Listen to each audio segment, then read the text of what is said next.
there's not a football coach that doesn't come out of the locker room that hasn't said, take care of the football. I guarantee you that's in there.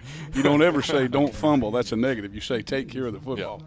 So that's of utmost importance. And, you know, when you may be a notch above somebody else, as long as you take care of the football, you know, you don't leave any doubts. But if that ball gets on the ground and they get a little hope and they get a little happy, then it can be a long day.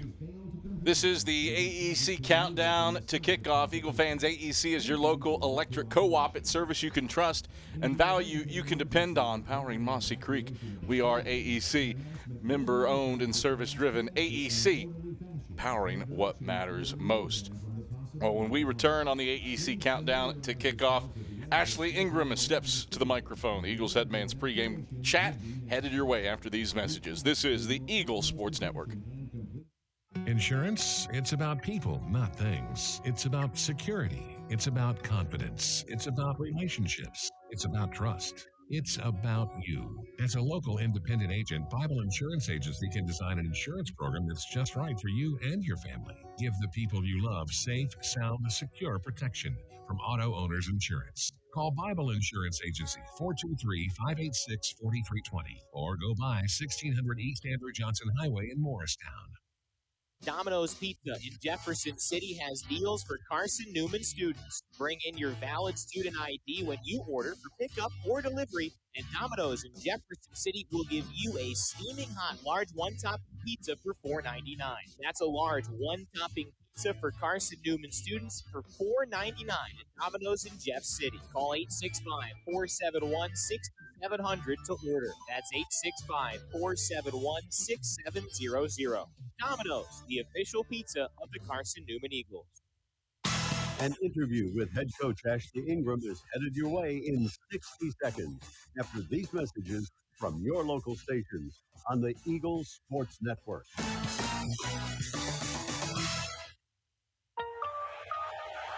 It's football time in Tennessee. Oh, yeah. Let's get some nachos before kickoff. Hold on. I forgot my wallet at home. Don't worry. You can still enjoy the game, even if your wallet's at home. When you add your Knoxville TVA Employees Credit Union debit or credit card to your digital wallet, they're always available to use. Learn more at tvacreditunion.com. Federally insured by NCUA. Join us now. This is Marty Blakely and Dean Craig, former teammates of the Carson-Newman Eagle football team and FCA directors here in the East Tennessee area. This year, Fellowship of Christian Athletes is the title sponsor of the Carson-Newman Eagle football broadcast. Playing at Carson-Newman was a life-changing experience for both of us. It's a privilege to present this life-changing message of Jesus Christ to coaches and athletes all across our area. Tune in each week to WRJZ to catch the exciting action of Carson-Newman Eagle football. Time to check in with the Eagles head man. Here's Carson-Newman head football coach Ashley Ingram, alongside the voice of the Eagles, Adam Cavalier. All right, back in the AEC countdown to kickoff. Carson-Newman back on the banks of Mossy Creek today to play host to Barton's Bulldogs. Adam Cavalier alongside Carson-Newman head football coach Ashley Ingram. Ashley, 4-0. First time that Carson-Newman has been 4-0 since 2007, 14th time in school history the Eagles have been 4-0. It doesn't feel like your team has gotten fat cat syndrome. How do you maintain that attitude? Our approach has just been we got to get better every day. And obviously, we've done some good things. We're excited about where we're at. We're more excited about where we're going. So the whole process is, and the whole thought process with the team is just get better every single day. Where have you seen the biggest growth among this group through 4 weeks? I think it's just the consistency. You know, for the most part, we just show up and we go to work. I have not seen the complacency set in. I don't think that we're satisfied with where we're at. Obviously, we're young people, so you know we have to be certainly aware of that, and we talk to them about it just about every single day. Does it help hinder the fact that this program over the last 3 years had amassed 12 wins, that potentially there's that hunger just built in? Do you get that sense at all? Well, I do get the sense that they want to win. You know, the fact that a new coach came in, we ran a new system, and really nobody left the transfer portal tells me that these guys kind of believed in what we're doing, that maybe they saw that we're heading in a direction where we could win games. And it also told me that they care about each other and they love being at Carson-Newman. So when you believe in something and you're willing to fight for it, you can get good results. And I think that's what we're doing right now.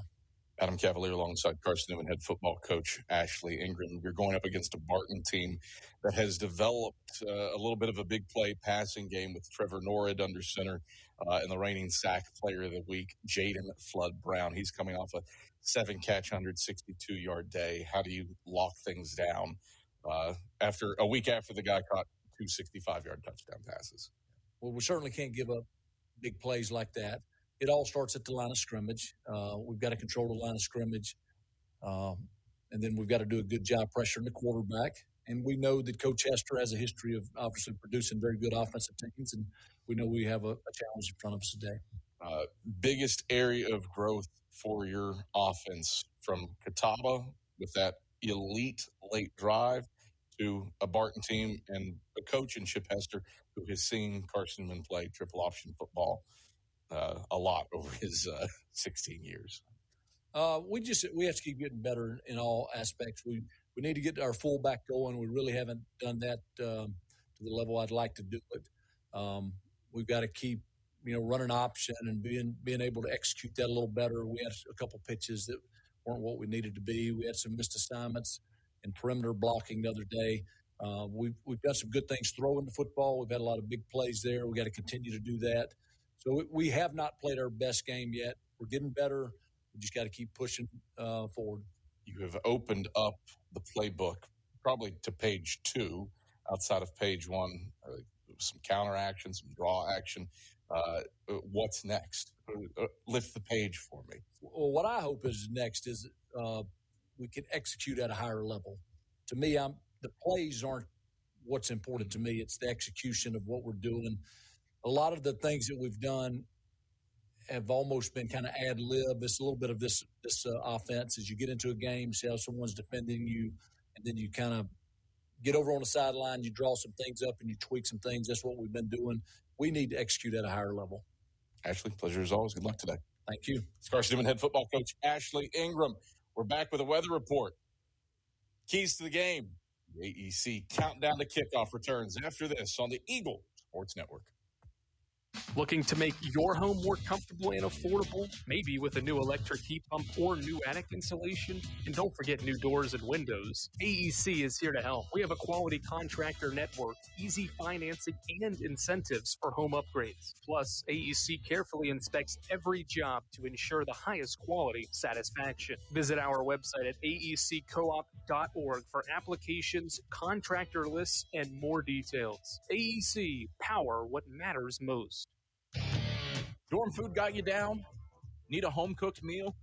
Then Lisa's Country Kitchen is for you. Lisa's Country Kitchen has been feeding Carson-Newman students for 15 years. Lisa's has a family-friendly atmosphere all day long. From the morning with their $2.99 breakfast specials to dinner with Lisa's fresh, never-frozen steaks.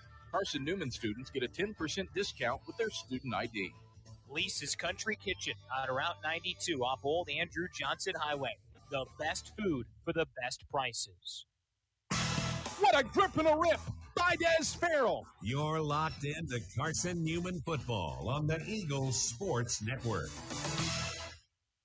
Hello, I'm Gary Braden of Braden's Lifestyles Furniture in Turkey Creek.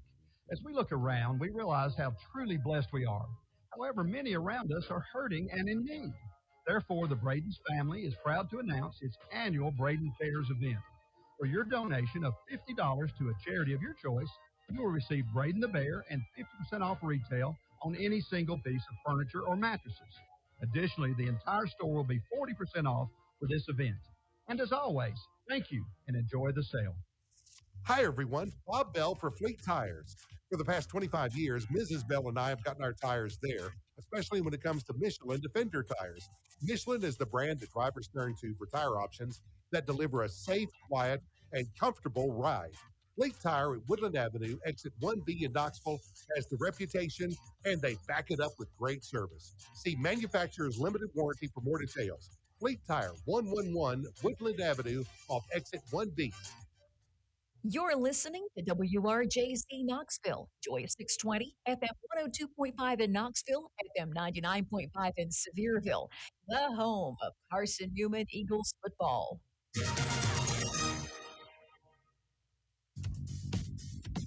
This is Carson-Newman football. Turner to the 40 to 30. Turner to the 20. Nobody's going to catch Vernon Turner. 80 yards. A touchdown on the first play of the game. Vernon Turner has Carson-Newman up 6-0. 128 All-Americans. Williams, house call. Touchdown. Carson-Newman. 21 sack titles. He throws down into the end zone, wide open. Touchdown. Carson-Newman, Alvin Sanders. 5 national championships. That's it from Wilberforce, Ohio, and Carson-Newman will play for the national championship. 1 legendary history. When I signed on the dotted line, all of these players became my guys. And we're going to win, and we're going to win now. We're going to do things the right way.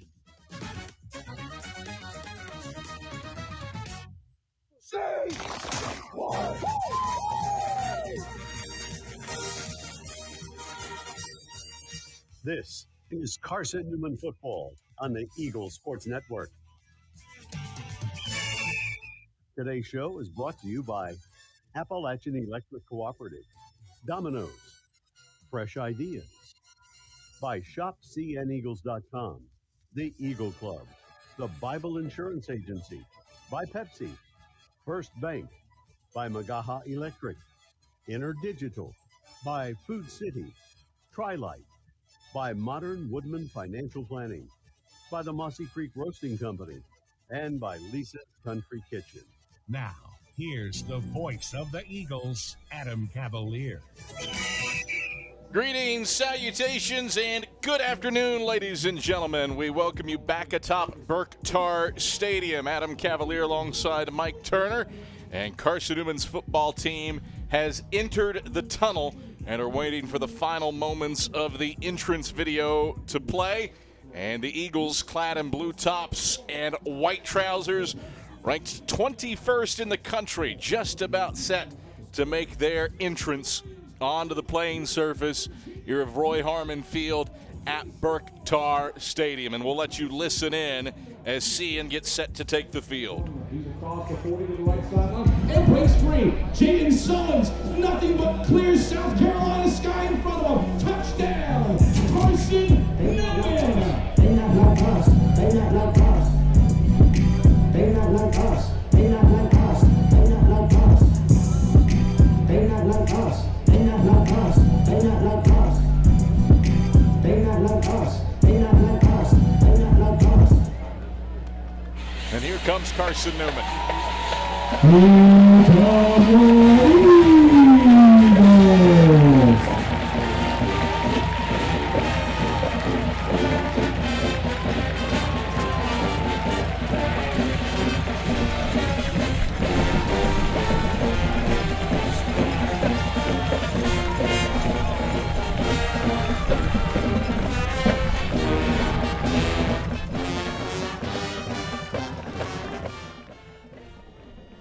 Beautiful day outside here today for Carson-Newman and Barton. Before we get to the coin toss, let's send it down to the third member of our crew, Leanda Carey, who has today's weather report. Leanda.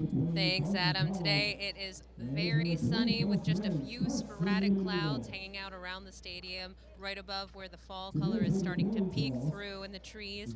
There's a high of 82 degrees today, and we should reach that in just about an hour. Just a light breeze around 5 miles per hour, enough to barely move the flags at the top of the goalposts.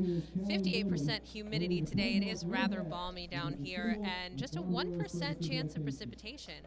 Right now it is a sunny 79 degrees, and over in the visiting stands there are a few visiting fans here, but not quite the number we're used to seeing, as it was likely difficult to get here for their fans due to the devastation of Hurricane Helene last week. Back to you. All right, thank you very much, Leanda. Michael Madison will conduct the coin toss. Both teams' captains set. We await Michael to crack his microphone and let us know the breakdown. Carson-Newman has won the toss and to defer. Barton will receive. So CN wins the toss, elects to defer. So Barton will start out this game with the football. Mike Turner, your keys for Carson-Newman's success in this contest. I think number one is get the ground game back on track. Get that yardage back up like it's supposed to be. They're used to in the first couple of 2 or 3 games. Number one, then the next thing behind that always is take care of the football. And then on defense, be heads up and don't give up the big play. Keep everything in front of you and make them go the long way if they want to try to score. Carson-Newman played Barton in 2021, lost 31-17, and it was the big play that hampered the Eagles that day in Wilson. Jaquan Lynch, the quarterback for Barton, took the first play from scrimmage 69 yards to the house. And then later in the game, Cam Johnson caught an 80-yard touchdown pass. So I would say spot on Mike Turner, especially with the personnel that Chip Hester has, especially with standout wide receiver Jaden Flood-Brown coming off a 7-catch, 162-yard day in the Bulldogs win last week against Anderson. During Sack Player of the Week honors, he had touchdown catches of 69 and 65 yards. Carson-Newman out, blue tops, white pants, orange helmets. Andrew Seibert will kick off from left to right. The Bulldogs garbed in blue trousers with a white stripe up the sides, white tops with blue numerals trimmed in black, and white helmets with the interlocking BC Bulldog logo on either side. Jones and Hightower back set to return this kick. Hightower has been the primary kickoff return man, averages 27 yards a return. Seibert has it on the left hashes, strides forward, toe to leather, and this game is underway. And end over end kick will come down to Hightower at the 2 over the right hashes. Tries the left side. He's across the 20 and has a seam. He's across the 30 and 40. Hightower in a foot race. Cuts back across the 40. Back left past the 20 and 15. Hightower is all the way to the house. Touchdown Bulldogs. There is a flag back at the 15-yard line. Is this potentially Carson-Newman's saving grace? I'll wait Michael Madison and his crew's ruling here. As it stands, it's a 98-yard kickoff return for a touchdown. Did he receive some aid?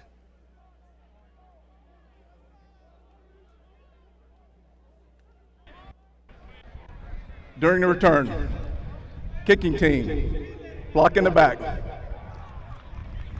The result of the play is a touchdown. The touchdown will stand. The penalty was on number 49. So a block in the back on Carson-Newman. And so Barton off to the races with a 98-yard kickoff return for a touchdown from Kavari Hightower. Well, the top 10 ways to start the game, this was not anywhere close in the top 10. It's just an opportunity there. And, Barton's on the road. They're the underdog. It just gives them a little bit of a step and a faith in it. You said limit the big plays. That's not limiting the big play to start the game. Tyrus McKee, 90 yards for Reinhardt.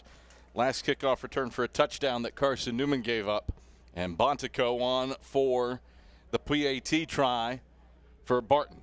Snap back, called down. Kick is over the netting and bouncing onto Davis Street and onto the hood of a white truck parked in the gravel lot beyond the stadium. 7-0, Bulldogs strike first with a 98-yard kickoff return for a touchdown from Hightower.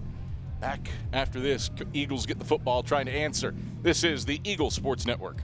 Hey folks, Jordan's with Ted Russell Nissan. This weekend, +1. Saturday, Sunday, and Monday. If it'll drive, it's worth $5,500. Slip and dripping, skip and rock and knock, and even wrecked with a bad Carfax. It don't matter. If you can drive it in, you can trade it in. Ted Russell Nissan, Kingston Pike.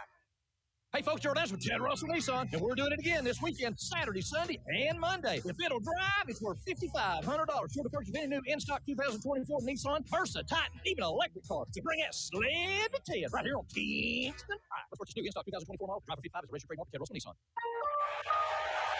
It's football time in Tennessee. Oh, yeah. Let's get some nachos before kickoff. Hold on. I forgot my wallet at home. Don't worry, you can still enjoy the game, even if your wallet's at home. When you add your Knoxville TVA Employees Credit Union debit or credit card to your digital wallet, they're always available to use. Learn more at tvacreditunion.com. Federally insured by NCUA. Join us now.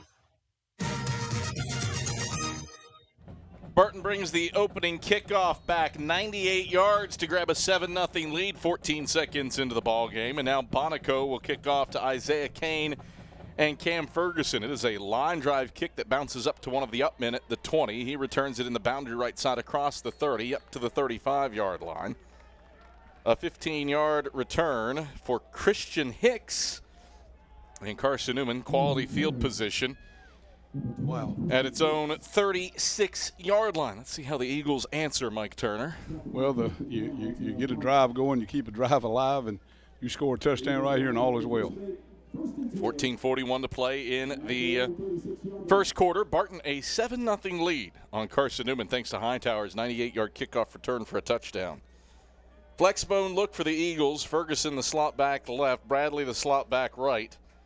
Fullback is Sullins. They'll fake the toss. It's a reverse to Jeremiah Carroll to the right. Carroll across the 40. He's across midfield. Carroll in a foot race past the 30 and 25. Carroll outrunning everybody. Big time answer. Touchdown, Carson-Newman.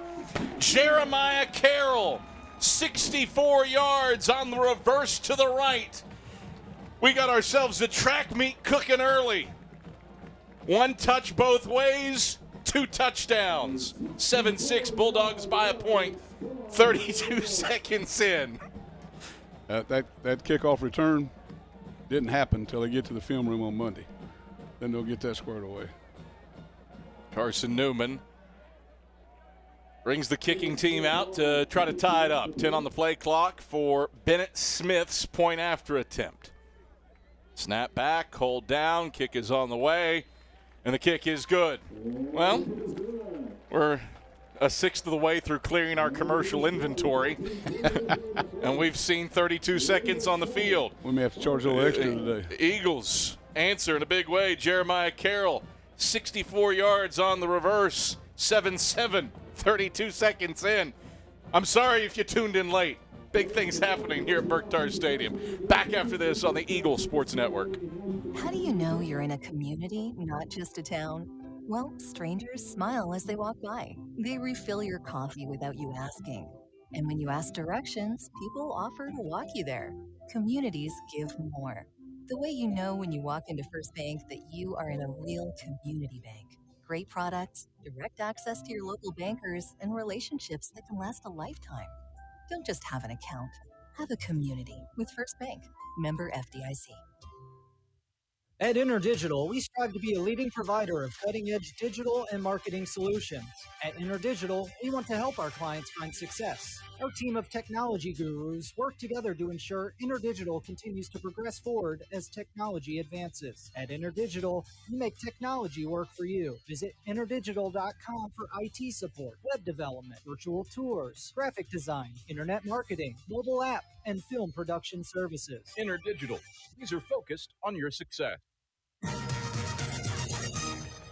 Seibert drives Hightower 5 yards deep into the end zone. He's going to bring it out across the 10 and 15. That was a mistake. He gets planted by Carson-Newman's kickoff coverage team. Keith in Washington and Boris Melton brought the licking sticks. Hightower should have kept it in the end zone. And Barton with poor field position. 1st and 10 at its own 16-yard line. Ignore the previous 38 seconds. We're back square where we were when we kicked off. It's 7-7. Each team has touched the football once. And on that singular touch, both teams scored. Flag from the umpire. I got 11.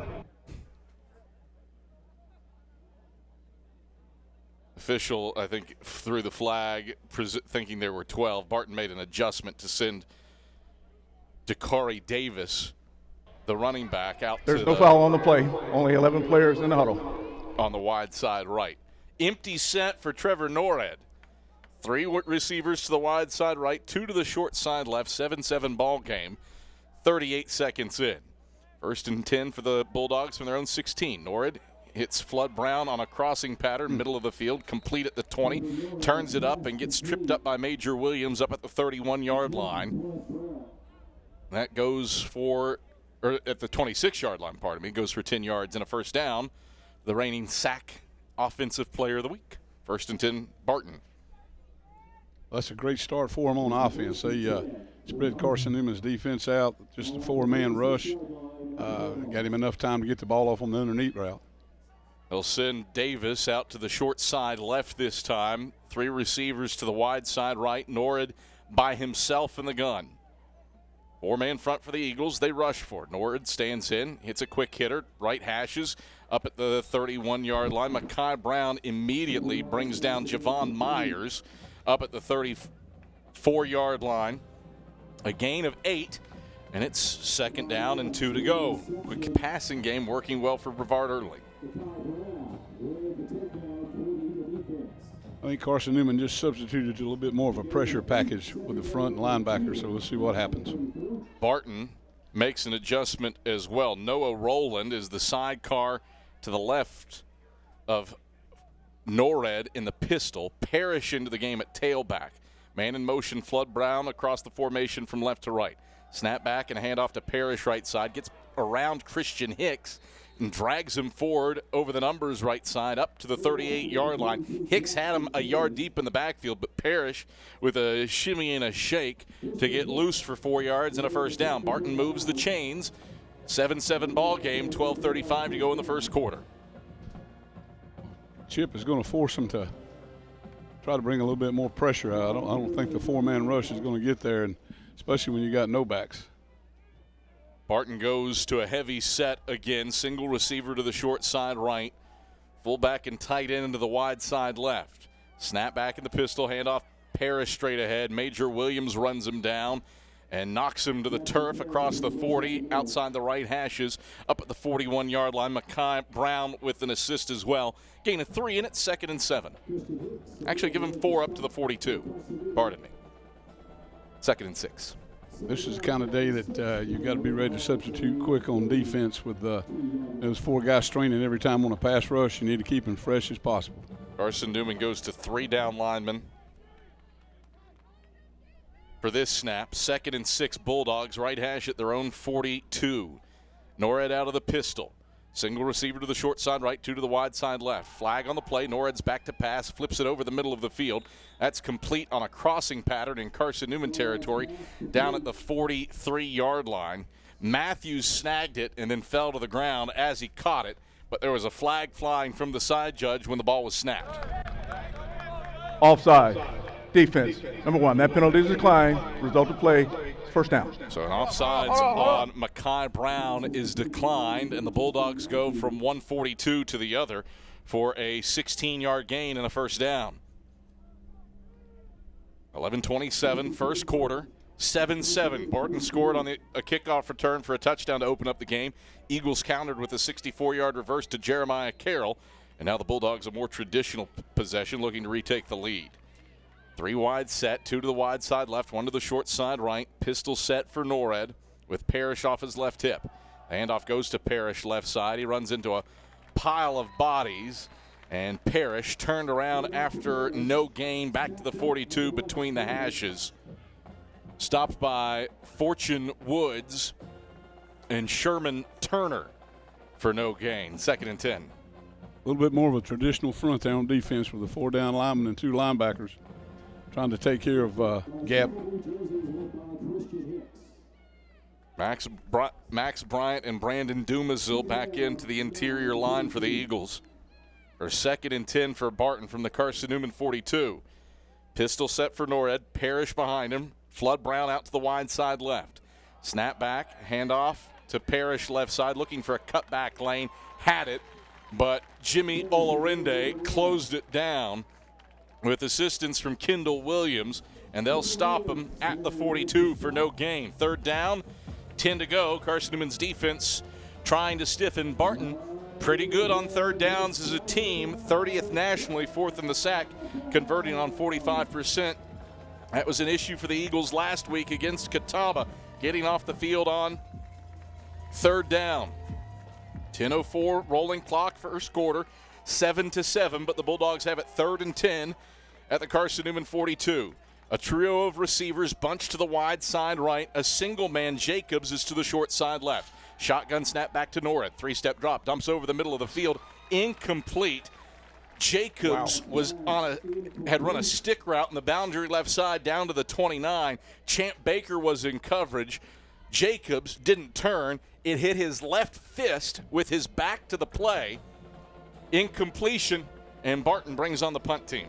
Well, the quarterback made the right decision. You go to the one-man side. It was only it was man coverage, just no safety in behind it. That was the right thing. The receiver just got to get away from the coverage.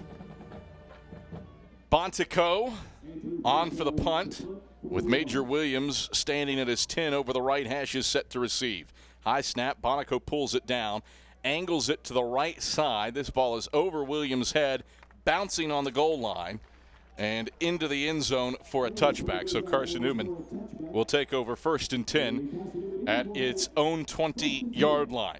InterDigital strives to be a leading provider of cutting-edge digital and marketing solutions. Visit interdigital.com for IT support. Timeout on the field. This is our first media timeout of the half. Timeout on the field. This is our first media timeout. Graphic design, internet marketing, mobile app, and film production services. InterDigital, laser focused on your success. Carson-Newman gets the ball back, trying to break a 7-7 tie. 9:40 to play in the first quarter. Back after this on the Eagles Sports Network. This is Marty Blakely and Dean Craig, former teammates for the Carson-Newman Eagle football team and FCA directors here in the East Tennessee area. This year, Fellowship of Christian Athletes is the title sponsor for Carson-Newman Eagle football broadcast. Playing at Carson-Newman was a life-changing experience for both of us. It's a privilege to present this life-changing message of Jesus Christ to coaches and athletes all across our area. Tune in each week to WRJZ to catch the exciting action of Carson-Newman Eagle football. Hi, everyone. Bob Bell for Fleet Tires. For the past 25 years, Mrs. Bell and I have gotten our tires there, especially when it comes to Michelin Defender tires. Michelin is the brand that drivers turn to for tire options that deliver a safe, quiet, and comfortable ride. Fleet Tire at Woodland Avenue, exit 1B in Knoxville, has the reputation, and they back it up with great service. See manufacturer's limited warranty for more details. Fleet Tire, 111 Woodland Avenue off exit 1B. 7-7 ball game between Carson-Newman and Barton with 9:40 to play in the first quarter. The last time Carson-Newman's offense touched the football, Jeremiah Carroll took a reverse 64 yards to the house. Eagles have it 1st and 10 at their own 20 to start this possession. Single receiver to the wide side left for Carson-Newman. Man in motion, Whitson takes, will give on the dive Sullins. Sullins bursts into the second level. Sullins is across midfield. Sullins stays on his feet and sheds a tackle at the 30. Sullins in a foot race past the 20 and 10. A stiff arm. He dives for the pylon. Is he in? The official knocked to the ground. He is out of bounds at the 2. Jaden Sullins. Ruling on the field as the runner stepped out of bounds at the 2-yard line. First down, Carson-Newman. Burst free on the dive for 78 yards. Eagles have it 1st and goal from the 2. Well, there's establishing the running attack again. That's back-to-back big plays off of running the football. One reverse, one run to veer look. 1st and goal from the 2 for Carson-Newman. Tyler Curtis spells Sullins as the fullback.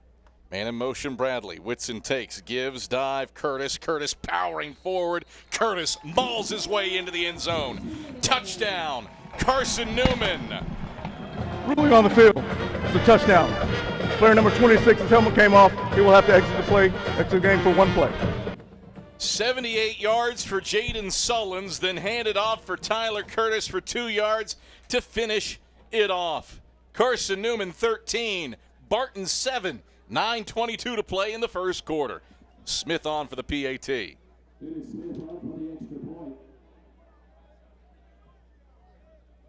Got Mike Turner so excited he's diagramming formations here in the booth. Smith on for the PAT, and it is good.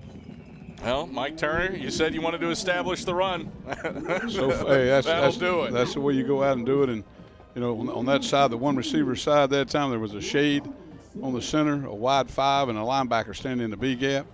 And the tackle got a free release to the linebacker. The guard is at the linebacker, and running back just essentially goes in untouched.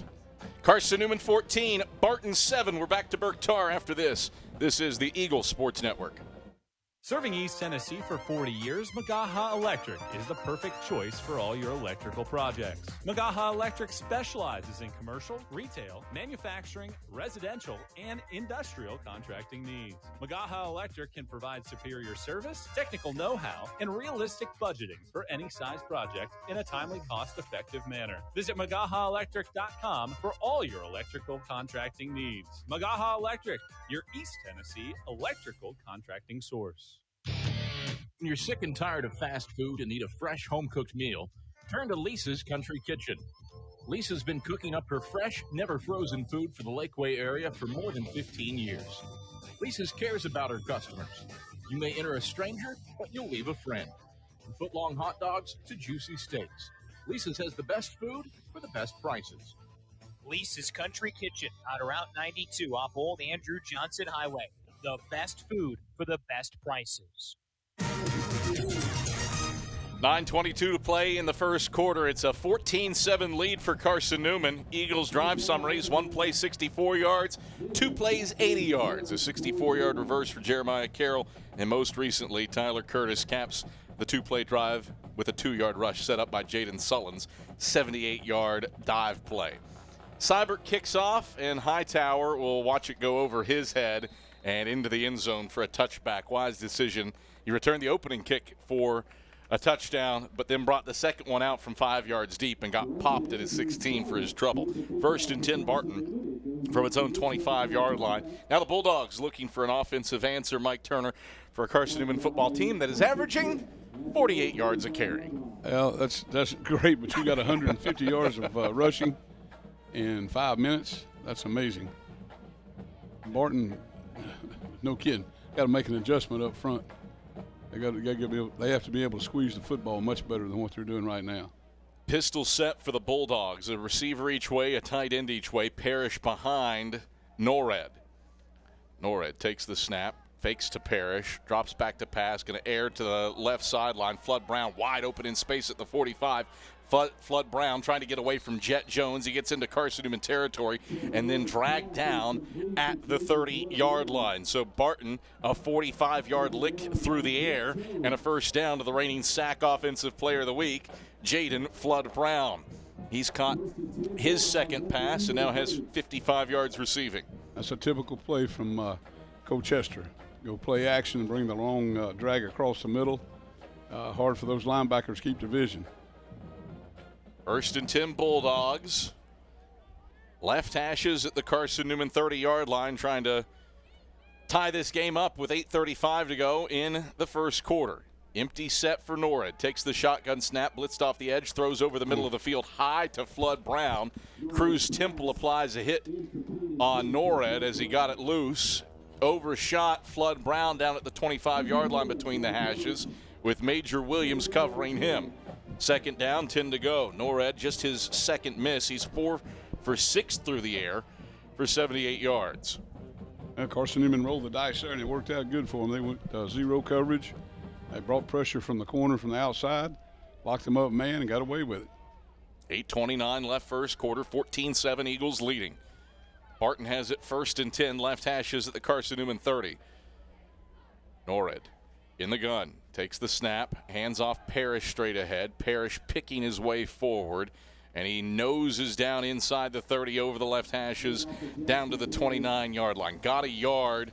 Brandon Dumazil, the first guy there. Christian Hicks followed suit. It's 3rd down and 9 to go. I think Barton is going to have to make something happen between the tackles. Carson-Newman is way too athletic, too quick to try to take the ball outside as far as a run, a stretch, or a zone play. 3rd down, 9 to go for the Bulldogs. Left hashes at the Carson-Newman 29 with 7:48 to go in the first half. Norred trips to the wide side right, takes the shotgun snap, going to air left sideline. Ball Called in. Did he get his feet down? No, incomplete. Jacobs was the intended target along the left sideline. Good coverage by Champ Baker to help knock it away as Jacobs went up to try to haul it in down at the 5-yard line. 4th down, 9 to go.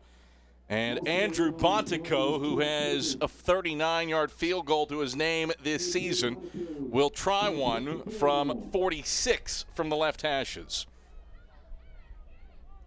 Kicking from right to left, has the wind in his face. Snap back, hold down. Bontico's kick is on the way. Bontico's kick is online, and it's good. They call him around Wilson the bionic toe, Bontico. And he puts one inside the right upright from 46 yards away to make it a 14-10 lead in Carson-Newman's favor with 7:36 to play in the first quarter. We return to Berktar Stadium after these messages on the Eagle Sports Network. Hey folks, Jordan's with Ted Russell Nissan. This weekend, +1. Saturday, Sunday, and Monday. If it'll drive, it's worth $5,500. Slipping, dripping, skipping, rocking, knocking, even wrecked with a bad Carfax. It don't matter. If you can drive it in, you can trade it in. Ted Russell Nissan on Kingston Pike. Here we go. If it'll drive, it's worth $5,500. Hey, folks, Jordan's with Ted Russell Nissan, and we're doing it this Saturday, Sunday, and Monday. So before it's too late, bring that old sled to Ted, because you have to be able to drive it in to trade it in. Ted Russell Nissan on Kingston Pike. Hello, I'm Gary Braden of Braden's Lifestyles Furniture in Turkey Creek. As we look around, we realize how truly blessed we are. However, many around us are hurting and in need. Therefore, the Braden's family is proud to announce its annual Braden Cares event. For your donation of $50 to a charity of your choice, you will receive Braden the Bear and 50% off retail on any single piece of furniture or mattresses. Additionally, the entire store will be 40% off for this event. And as always, thank you and enjoy the sale. Carson-Newman returns the kickoff with one of the upmen, and Tyler Curtis muscles his way over the right hashes up to the 37-yard line, where the Eagles will take over with good starting field position. 7:27 to play in the first quarter. Eagles a 14-10 lead. Carson-Newman, Mike Turner, has run 3 plays and gained 144 yards on the ground and scored 2 touchdowns. That's what you call a great start in anybody's voice. Barton has great respect for Carson-Newman's return men. They've gone the line drive twice in a row. They're giving the ball up at the 35. They're taking a shot, giving a good field position. Eagles will hand it off on the dive again to Jaden Sullins. Sullins is bursting into the second level over the left hashes across the 45 and 50. And Behringer, the reigning sack defensive player of the week, the guy that brings him down in Barton territory at the 48-yard line. Jaden Sullins gobbles up 15 yards on the ground. It's 1st and 10 Eagles. That was a trap. The center block backside, and the guard pulled and kicked out on the 3 technique. Big gaping hole. Eagles moving quickly. Give it again to Sullins. Hop step to the right.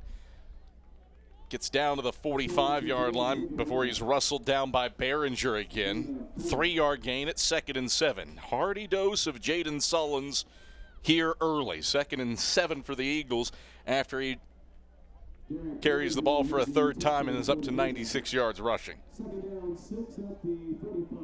2nd down, 7 to go for the Eagles. Right hashes at the Barton 45. Out of the flex bone. Whitson will give to Sullins. Picks his way to the left, and Sullins gets a yard down to the 44-yard line. Stanley, the man that wraps him up. It's 3rd down and 6 to go for the Eagles. That was a counter action by the quarterback and backs, and the one receiver side, Barton is trying to play essentially 10 people in the box, and they're playing one-on-one on the outside, and there it is again. Meeks is the single receiver to the short side left. Flexbone look for the Eagles. Zach Williams tight to the line to the wide side right.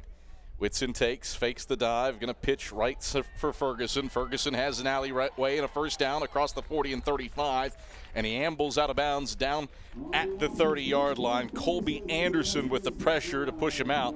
14 yards on the option pitch, and a 1st down for the Eagles.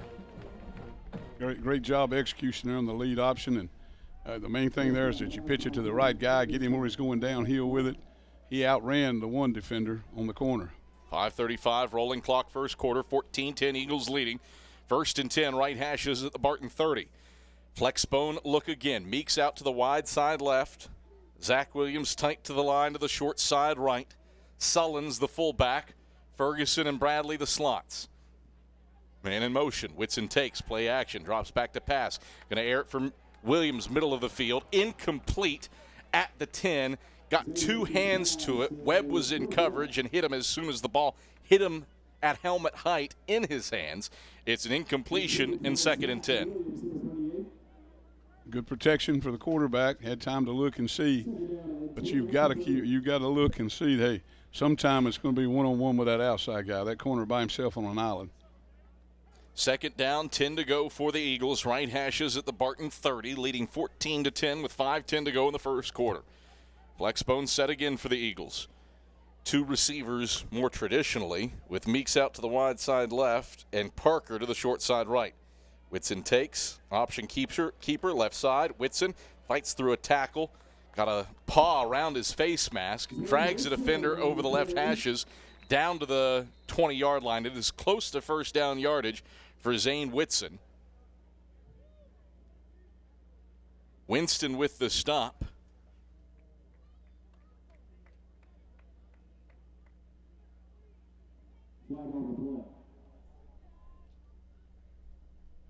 We'll let Michael Madison sort everything out.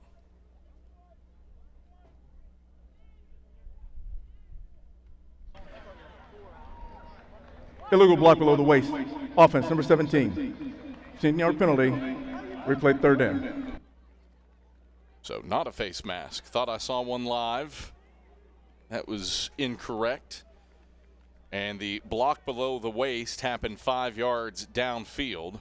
So Carson-Newman has 2nd and 15 from the Barton 35-yard line.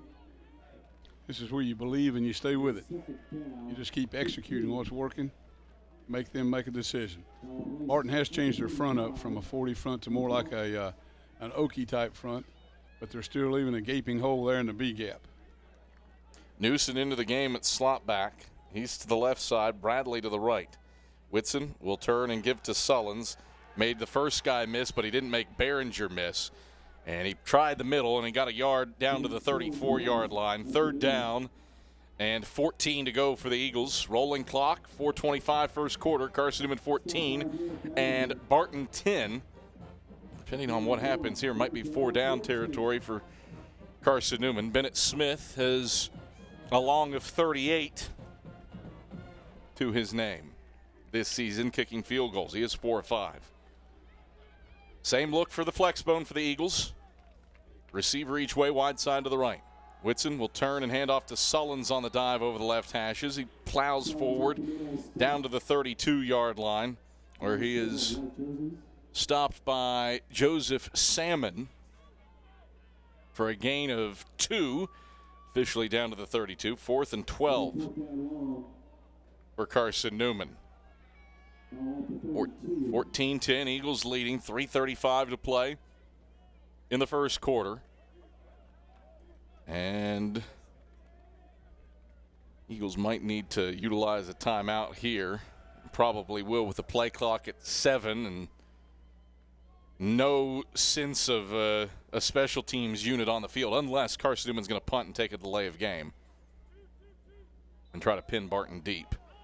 See what Ashley Ingram wants to do here. Delay of game on the offense. 5-yard penalty, 4th down. So Carson-Newman takes the delay of game, and Grayson Campbell will come on to punt with a little more real estate and try to pin Barton deep. Both teams have touched the football 3 times. Both teams have punted once. The difference right now is Carson-Newman scored a touchdown on its second drive. Barton kicked a field goal. Barton does not have anybody to receive this kick. Snap back to Campbell.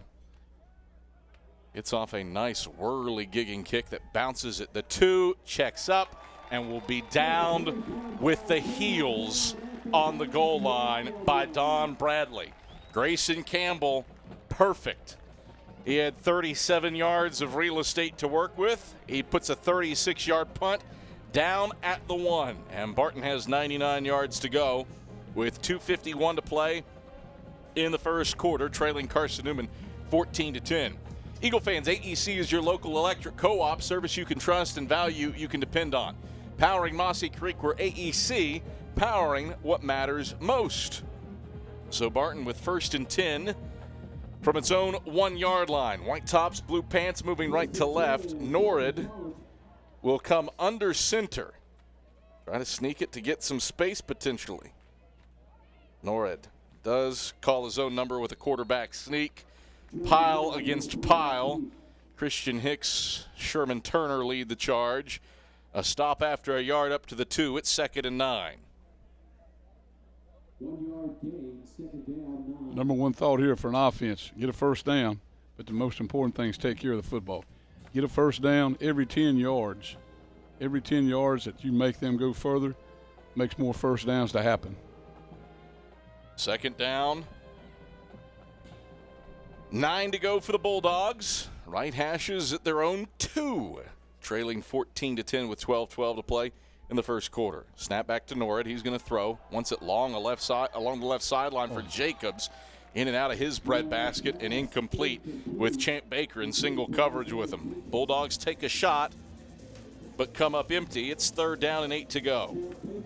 Not a bad thought right there, taking it one-on-one and going up the field with it. But those every 10 yards, that's a percentage of scoring a touchdown. 2nd down, or 3rd down and 9 to go for Barton. Right hashes at their own 2. Norrid out of the gun. It's a free play. Going to chuck it to the left sideline, Jacob, and that's batted away. Baker bats it away, but might get flagged for pass interference to boot.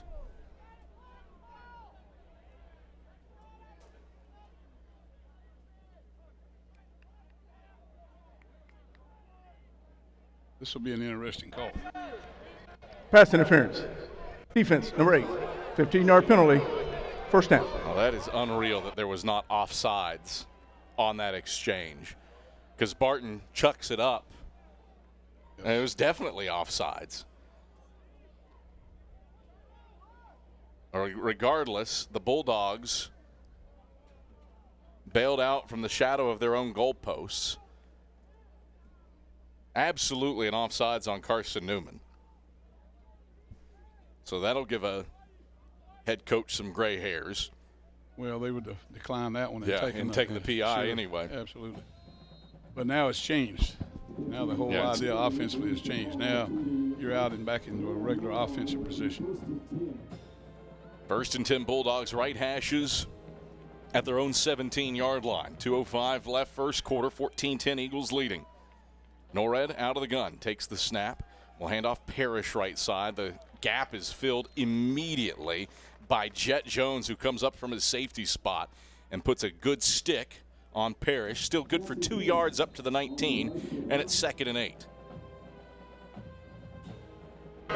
Jones shaking up. Timeout on the field for an injured player. Jet Jones shaking up on that play. Minute 50 to go in the first quarter. It's Carson-Newman 14 and Barton 10. Eagle fans, Domino's is the official pizza of the Carson-Newman Eagles. So when you're hungry, make sure you reach for Domino's. Get a large one-topping pie for $6.99 with your Carson-Newman ID. Domino's, the official pizza of the Carson-Newman Eagles. Mike Turner, go-to single-topping pie. Go. You a pepperoni man? I like sausage and pepperoni, yeah. You can only pick one. Only one? Only one. Sausage. Okay. I'm a bacon guy myself. Not bad. Not bad. Anything pork is good on a pie. Anything pork is good. It's good. The pregame meal in the press box, Italian roast beef today. Not too shabby either. No. So 2nd down and 8 to go for the Bulldogs. Toward the left hashes at their own 19. Empty set for Norrid again. He sends trips to the wide side right and 2 to the short side left. Norrid takes the shotgun snap, pressured up the middle, flips it out left sideline, incomplete. Jacobs, the intended target. He was sitting over the numbers left side at the 32 in single coverage with Champ Baker. Norrid sent it to the 39. no player had any shot at catching that pass. It's 3rd down and 8 to go for the Bulldogs.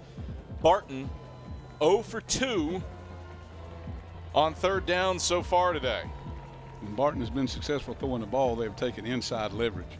Carson-Newman is way heavily playing outside leverage against them to stop the fade, but the crossing route, the underneath route, those have been there. Trips to the right, now man in motion to the short side left. Nora back to pass out of the gun, flips it out, right sideline, incomplete. Had his man in space with a yard on Kendall Williams. Devon Adams couldn't haul it in, though. An incompletion. He launched into the air over the numbers, right side, up at the 31. Tried to pull it into his body. Got 2 hands to it, but it nicked off those 2 hands and goes down as an incompletion. Carson-Newman plays the field position game and should get good field position here to start this next drive with 100 seconds left in the first quarter, leading 14-10, pending Bontico's punt. Did uncork a 77-yarder against Emory and Henry 2 weeks ago. Isaiah Kane replaces Major Williams. He's back deep to receive this kick. Bontico gets off a wobbler that will bounce at Carson-Newman's 45, take an eagle hop, and be down at the 46. Flag flies after the fact. A Barton player got shoved from the rear after the play was over.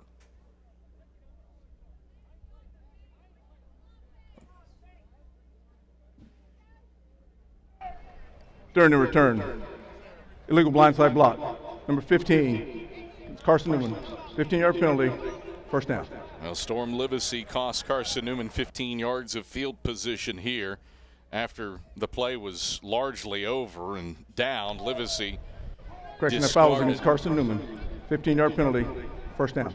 Livesey discarded Kenyon Palmer easily 15 yards away from where the ball was being down. And so instead, still good field position for the Eagles. They'll have it 1st and 10 from their own 44-yard line.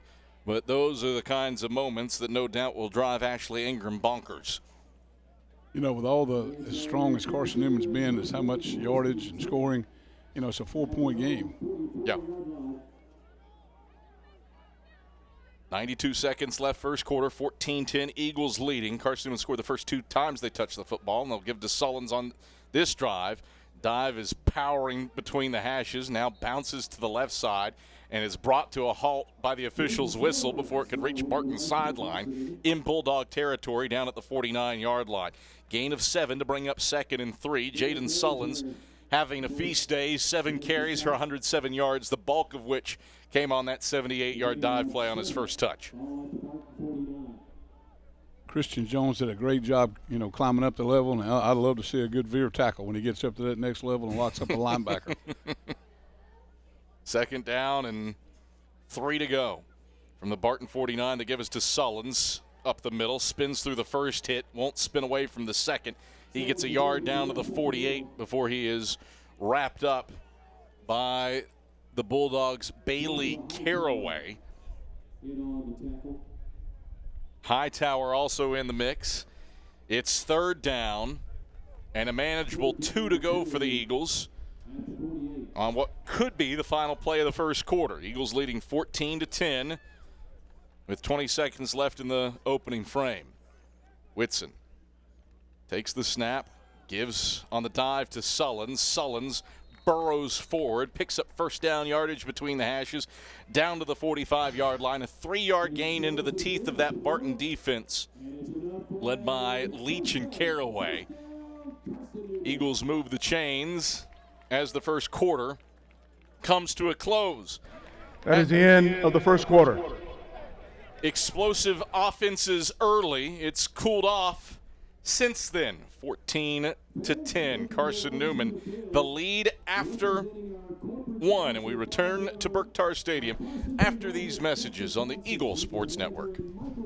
There's new fresh ideas on campus. From Chick-fil-A to Maples Coffee to Saboreo's, Fresh Ideas has tons of high-quality dining options for whatever taste you may need. Saboreo's is open Monday through Friday for lunch and dinner and the Health Sciences Building. Saboreo's features all your Mexican favorites, from burritos to nachos to quesadillas to tacos to anything you can think of in a tortilla. Follow Fresh Ideas on Instagram at Carson-Newman Dining.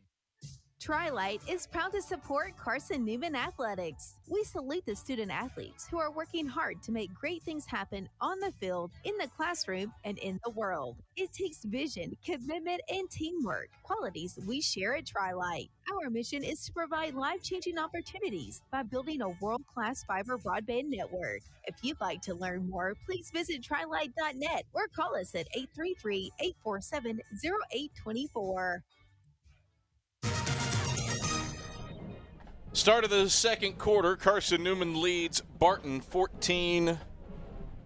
Adam Cavalier alongside Mike Turner. Carson-Newman with the football with 1st and 10 from the Barton 45. Leanda Carey roams the sidelines. Dave Claybo's back inside of network control, running the show for us in Knoxville. Glad to have you with us here on a sunny Saturday on the Eagles Sports Network. 1st and 10 Eagles, middle of the field at the Barton 45. Pearson to the slot to the right. Ferguson to the slot to the left as Whitson takes. Runs the option keeper left side over the left hashes. Dives forward over the 40 and comes down at the 39-yard line. Winston, the man that knocks him down, gives Zane Whitson 6 yards to bring up 2nd and 4. He did a great job there on the speed option. You want to pitch it on the speed option. But nobody was taking the quarterback. Hey, you stick your foot in the ground, turn it up, big gain. 2nd down, 4 to go for the Eagles. Blue tops, white pants, moving right to left under sunny skies at Berktar Stadium. Single receiver to the wide side right is Cade Parker.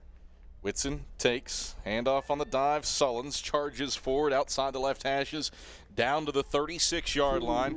3-yard gain before Behringer got his paws to him. 3rd down, a yard to go for the Eagles. Carson-Newman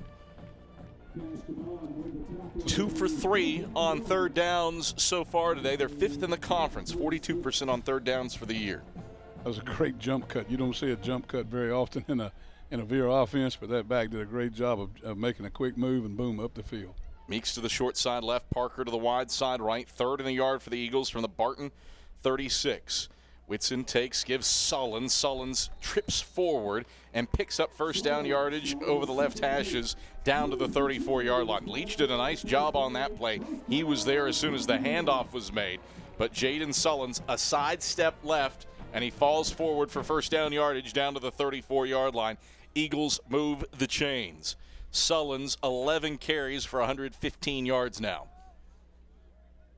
Carson-Newman, 1st and 10, left hashes at the Barton 34, leading 14-10 early in the second. Whitson will pitch it to the right side, Ferguson. Ferguson following his blocks, gets over the numbers right side, and gets belted down at the 32-yard line. Behringer and Anderson tag team him to bring him to the surface after 2 yards. It's 2nd and 8. Great job by the quarterback there on the speed option. He did get the pitch, but I'll tell you what's impressive is blocking on the perimeter. 2 receivers there had those 2 defensive guys faced up, buddy, and you can make big yardage in that way. 2nd down, 8 to go for the Eagles. Right hashes at the Barton 32. Whitson will fake the rocket toss. It's a reverse again to Carroll. Carroll picking his way to the right sideline and is out of bounds down at the 28-yard line. Had to sidestep to the right around Keno Jones, and Carroll was able to gobble up 4 yards as a result. Nice job by Barton staying a little closer to home that time on the reverse. Well, I think the worries about whether Carson-Newman needs to be rushing football or after 1 quarter there was 191 yards rushing in the 1st quarter. They got a great drive going. Just keep it simple, execute, take care of the football. 8 rushes for 28 yards on this possession. The Eagles face 3rd and 4 from the Barton 28. Whitson, hold the phone, whistle, timeout for Carson-Newman. Timeout, Carson-Newman. That's their first charge timeout of the half. We'll step aside for a break as well. 3rd and 4 for the Eagles after this on the Eagle Sports Network. This is Marty Blakely and Dean Craig, former teammates for the Carson-Newman Eagle football team and FCA directors here in the East Tennessee area. This year, Fellowship of Christian Athletes is the title sponsor for Carson-Newman Eagle football broadcast. Playing at Carson-Newman was a life-changing experience for both of us. It's a privilege to present this life-changing message of Jesus Christ to coaches and athletes all across our area. Tune in each week to WRJZ to catch the exciting action of Carson-Newman Eagle football. It's football time in Tennessee. Oh, yeah. Let's get some nachos before kickoff. Hold on. I forgot my wallet at home. Don't worry. You can still enjoy the game, even if your wallet's at home. When you add your Knoxville TVA Employees Credit Union debit or credit card to your digital wallet, they're always available to use. Learn more at tvacreditunion.com. Federally insured by NCUA. Join us now.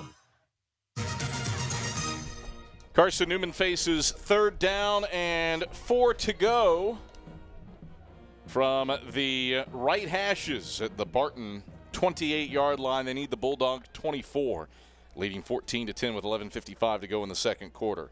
Whitson takes, will give on the dive. Sullins, he's got the first down, a little bit more, spins through a tackle in the boundary right side across the 20, and whirligigs himself down to the 15-yard line. 13 yards after breaking away from Michael Webb. Eagles move the sticks with 1st and 10.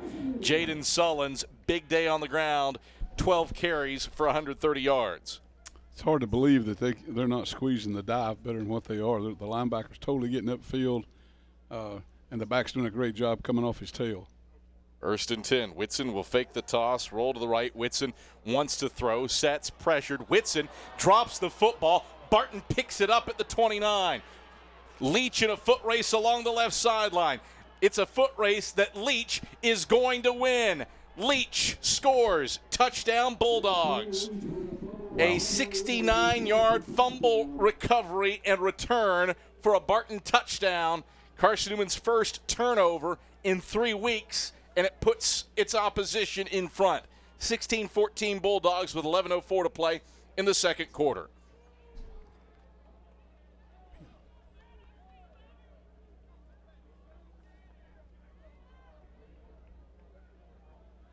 Bontico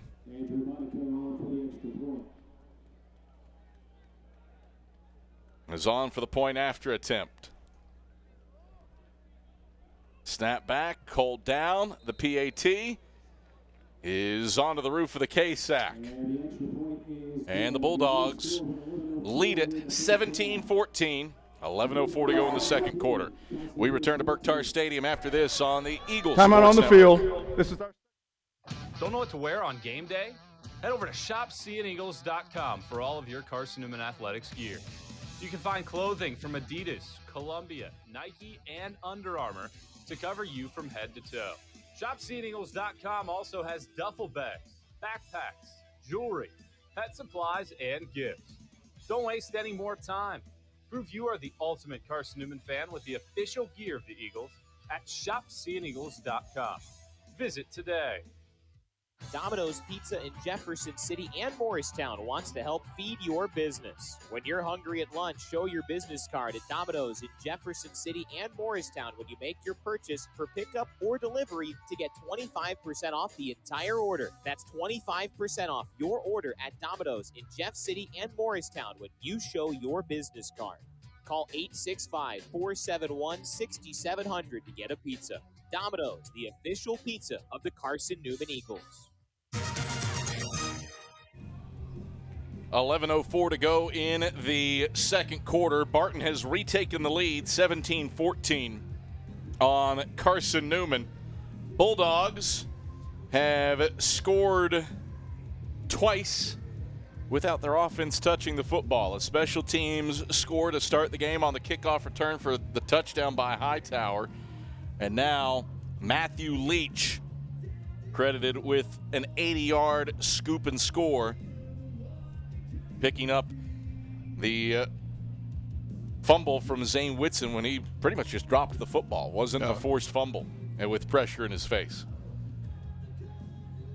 Carson-Newman has done a fine job responding to Barton's big plays. Mike Turner, you alluded to it in the pregame show. Big plays can keep an opponent around, and Barton hanging loose with that. And the longer you're around, especially when you got a team on the road, I mean, it's them against them. You know, not very many people over on the home stand, so buddy, they got to rally around themselves. Long trip from Wilson too. Longer when you consider that you can't take 40 through the gorge for the foreseeable future. About 6.5 hours to go the dog leg around Wytheville. From 77 to 81 as Bonico kicks off. Kane will let it go over his head into the end zone, and Carson-Newman will take over 1st and 10 at its own 25, trailing with 11:04 to play in the second quarter, 17-14. Bulldogs trying to score the upset over the 21st-ranked Eagles. Eagle fans, Lisa's Country Kitchen serves the best home-cooked meals that the Lakeway region has to offer. Lisa's Country Kitchen, the official restaurant of the Carson-Newman Eagles. 17-14, Barton leading Carson-Newman with 11:04 to play in the second quarter. Eagles trying to get to 5-0, match the start of that 2007 team that would end up going 10-1. Team won its first 6 games before falling to a Chip Hester-coached Catawba team. Now Hester on the opposite way on the Barton sideline. Whitson will hand off to C.J. Puckett on the dive, and he bear crawls his way over a couple bodies across the 30, up to the 31-yard line between the hashes for a 6-yard tote. Stopped by Matt Smith. Gain of 6 to bring up 2nd and 4. Well, they're all critical drives, but this is really critical, how you answer it. You had some things go wrong in a hurry. How do you respond to this? This is what the makeup of a team's about. Flexbone look for the Eagles. Whitson will give Puckett again. Dive right of center. Puckett barrels forward between the hashes up to the 34-yard line. A 3-yard gain for Matt Smith. And Jalen Stansel meet him. 3rd down and the yard to go. Eagles have had success. 222 yards of offense for the Eagles. Every ounce of that in the run game. But they trail 17-14 thanks to a defensive touchdown and a special team score for the Bulldogs. 3rd and a yard. Whitson will hand off Puckett. Puckett powering forward. 1st down yardage up to the 39-yard line for a 5-yard gain. Matt Smith, the first guy there again. 1st and 10 Eagles. Matt Smith, lone all-sack selection on this Barton team returning. And he is 5th among active players in Division II in career tackles, now up to 275 for his Bulldog career. 1st and 10 Eagles between the hashes, closer to the left than the right at their own 39. Flexbone for Whitson, runs the option to the left. Whitson will keep it outside the left hashes, gets up to the 45-yard line. Flag on the play. Palmer and Hightower with the stop after 6 yards, but a hanky out there. During the run, personal foul, face mask, defense number 31, 15-yard penalty from the end of the run, 1st down. So Palmer got his hand to Whitson's face mask. So 6 on the ground, 15 via the penalty, 21 yards total. Moves the Eagles down to the Barton 40-yard line. Judging by the replay that we just got, should be on Joshua Hightower, not on Palmer. It was Hightower that got the fistful. 1st and 10 Eagles, left hashes at the Barton 40-yard line. Whitson will give on the dive to Puckett. Well defended by Jalen Stansel, who was wrapping up Puckett at the waist as soon as he took the handoff. Carson-Newman calls for time after the yard gain down to the 39-yard line. 2nd and 9. Timeout, Carson-Newman. Eagles with 1 timeout remaining. Although the scoreboard does not reflect that Carson-Newman utilized its first. Eagle fans, check out Carson-Newman Athletics' official online store at shopseeingeagles.com, featuring more than 1,100 products from T-shirts and polos to phone skins and pet collars.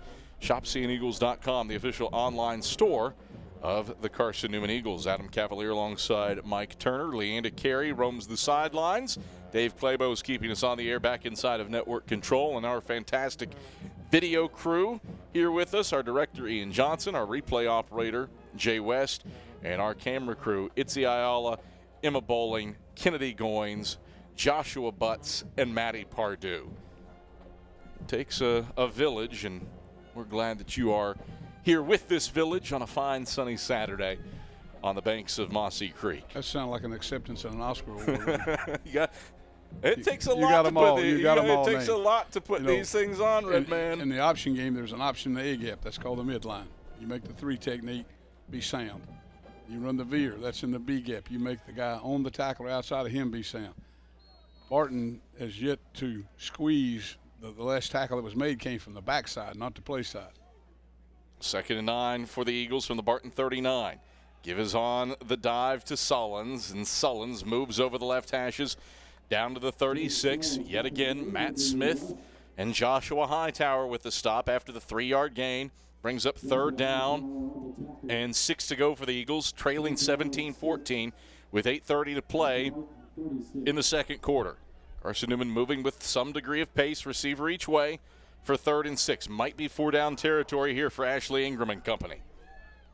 Whitson takes the snap, option to the left, pitches left for Bradley. Bradley launches into the air along the left sideline, close to 1st down yardage. Webb knocks him down. Looks to be shy of the marker to make. Nope, they say move the sticks.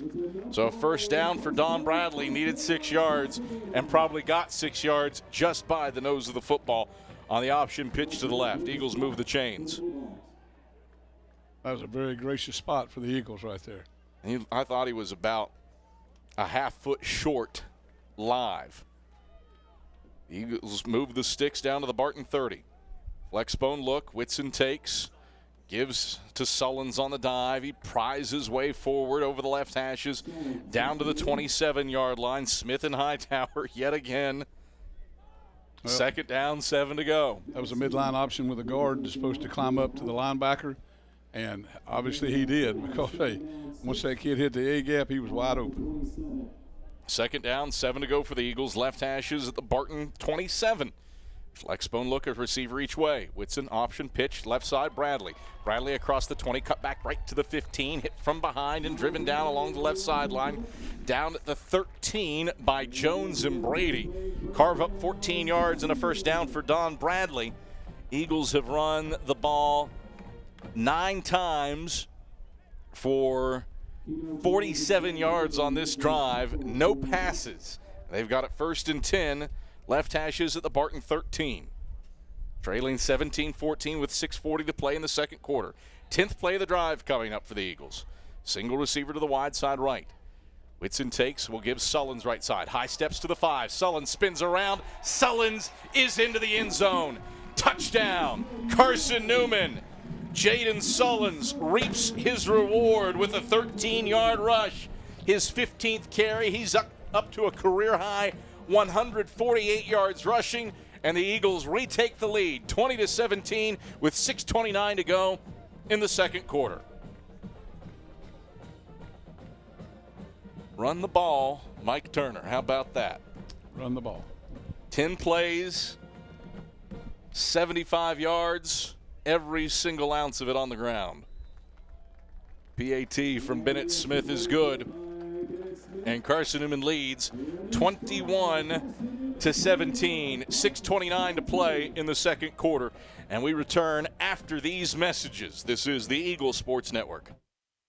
Hello, I'm Gary Braden of Braden's Lifestyles Furniture in Turkey Creek. As we look around, we realize how truly blessed we are. However, many around us are hurting and in need. Therefore, the Braden's family is proud to announce its annual Braden Fairs event. For your donation of $50 to a charity of your choice, you will receive Braden the Bear and 50% off retail on any single piece of furniture or mattresses. Additionally, the entire store will be 40% off for this event. And as always, thank you and enjoy the sale. Hi, everyone. Bob Bell for Fleet Tires. For the past 25 years, Mrs. Bell and I have gotten our tires there, especially when it comes to Michelin Defender tires. Michelin is the brand that drivers turn to for tire options that deliver a safe, quiet, and comfortable ride. Fleet Tire at Woodland Avenue, exit 1B in Knoxville, has the reputation, and they back it up with great service. See manufacturer's limited warranty for more details. Fleet Tire, 111 Woodland Avenue off exit 1B. You're listening to WRJZ Knoxville, Joy 620, FM 102.5 in Knoxville, FM 99.5 in Sevierville, the home of Carson-Newman Eagles football. Quality drive for Carson-Newman, 10 plays, 69 yards, 4:17 off the clock, and Jaden Sullins pounds the ball into the end zone from 13 yards out to give the Eagles a 21-17 lead over Barton. And Hightower will bobble the ensuing kickoff at his 5. angle his way left to the 20. Hightower gets to the edge and is forced out of bounds across the 30, actually at the 30-yard line, before Cruz Temple could lay a hand on him. Same for Jaden Floyd. Barton starts out 1st and 10 at its own 30-yard line. 91 yards of offense for the Bulldogs, Mike Turner. This is a 4-point game because of Barton's special teams and defense. Absolutely. You know, you look at the stat sheet, it's all against Barton. They're 4 points away. And, you know, it's one big play here, one big play there, and this ball game can change. You got to be consistent. You got to take care of the football. 276 yards of offense for the Eagles, all on the ground. Norwood, play fake, back to pass. He is sacked. Jimmy Olorinde wrestles him to the turf in the boundary left side, back at the 19. An 11-yard loss, and the Eagles get home against one of the toughest quarterbacks to sack in the country. Barton, top 5 in the nation amongst 4 other option teams for fewest sacks allowed. But Olorinde gets home, and it's 2nd and 21. 5:50 to play, rolling clock, second quarter, 21-17, Eagles leading. Well, he was trying to phone a little play action right there, but the Eagles weren't biting. Had great coverage down the field. Pistol set for Norwood. 2 receivers split to the wide side right. Tight end Batts goes to the right of the line. Hand off Davis up the middle, cuts back, spins at the 25, and gets upended between the hashes up at the 27-yard line by Kendall Williams. Giving him 8 yards back to bring up 3rd down and a long 13. Barton, though, 0 for 3 on 3rd downs. Just 5 first downs offensively for the Bulldogs, and they all came on, except for one of them, on their first offensive possession, their second true touch of the football. 3rd and 13. Norwood back to pass. Going to air long along the right sideline. Incomplete. Champ Baker wanted offensive pass interference on Jacobs after he tripped up in receivable position for a pick. But probably best that's an incompletion. Yes. Make Barton punt. Absolutely. Going to be in better shape right here. You got a chance to make a big play. First 3 and out for either team. Carson-Newman gets the football back with 4:55 to play in the second quarter with a 21-17 lead. Kane back at his own 38-yard line toward the left hashes to receive this Bontico punt. Snap back, Bontico, right leg into it. Sky high, spiraling kick. Kane lets it sail over his head. It bounces at the 15, and it is grabbed on the run at the 10 by Bridgers.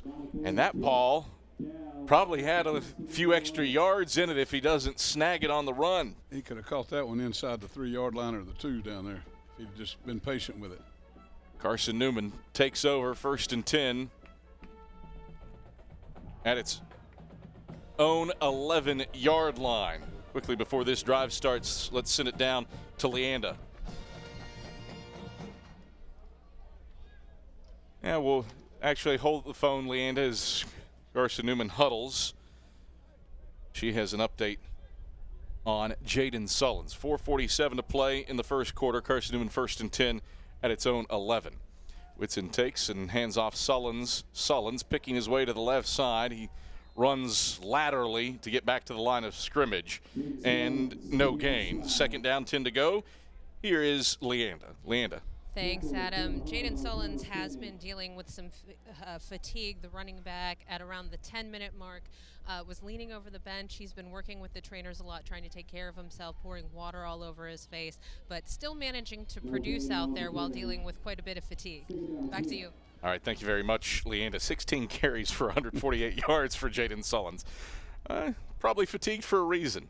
Whitson on 2nd and 10, option keeper to the left. Whitson hit at the knees by Stanley. He goes head over heels and lands in the boundary left side up at the 20-yard line. That's a 9-yard gain to bring up 3rd down and a yard.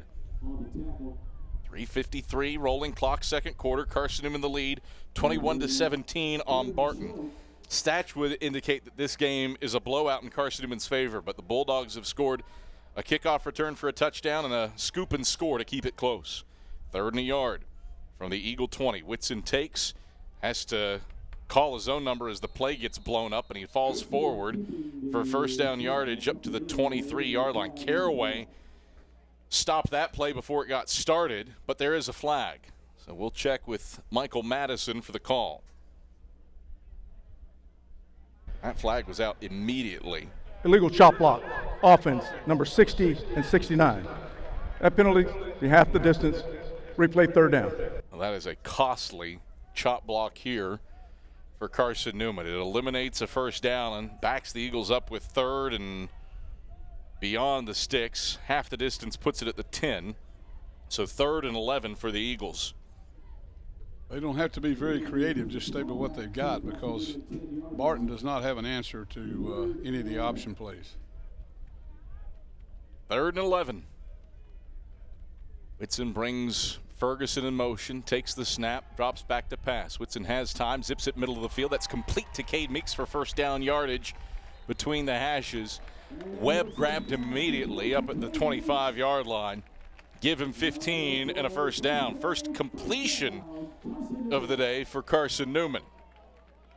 And it moves the chains with 3 minutes to go in the second quarter, and the Eagles leading 21-17. That's great protection, a great throw, and the kid ran a great route on the square end.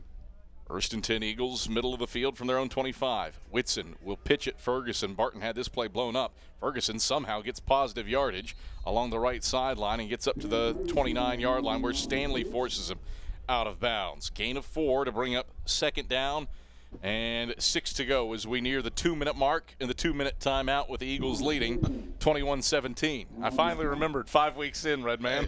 You're getting better, baby. You can do football games, watch football for college football for we won't say how many years. Get used to things. Takes a few weeks. Eagles go 3 wide on this possession. Single wing with Bradley in motion. Whitson back to pass.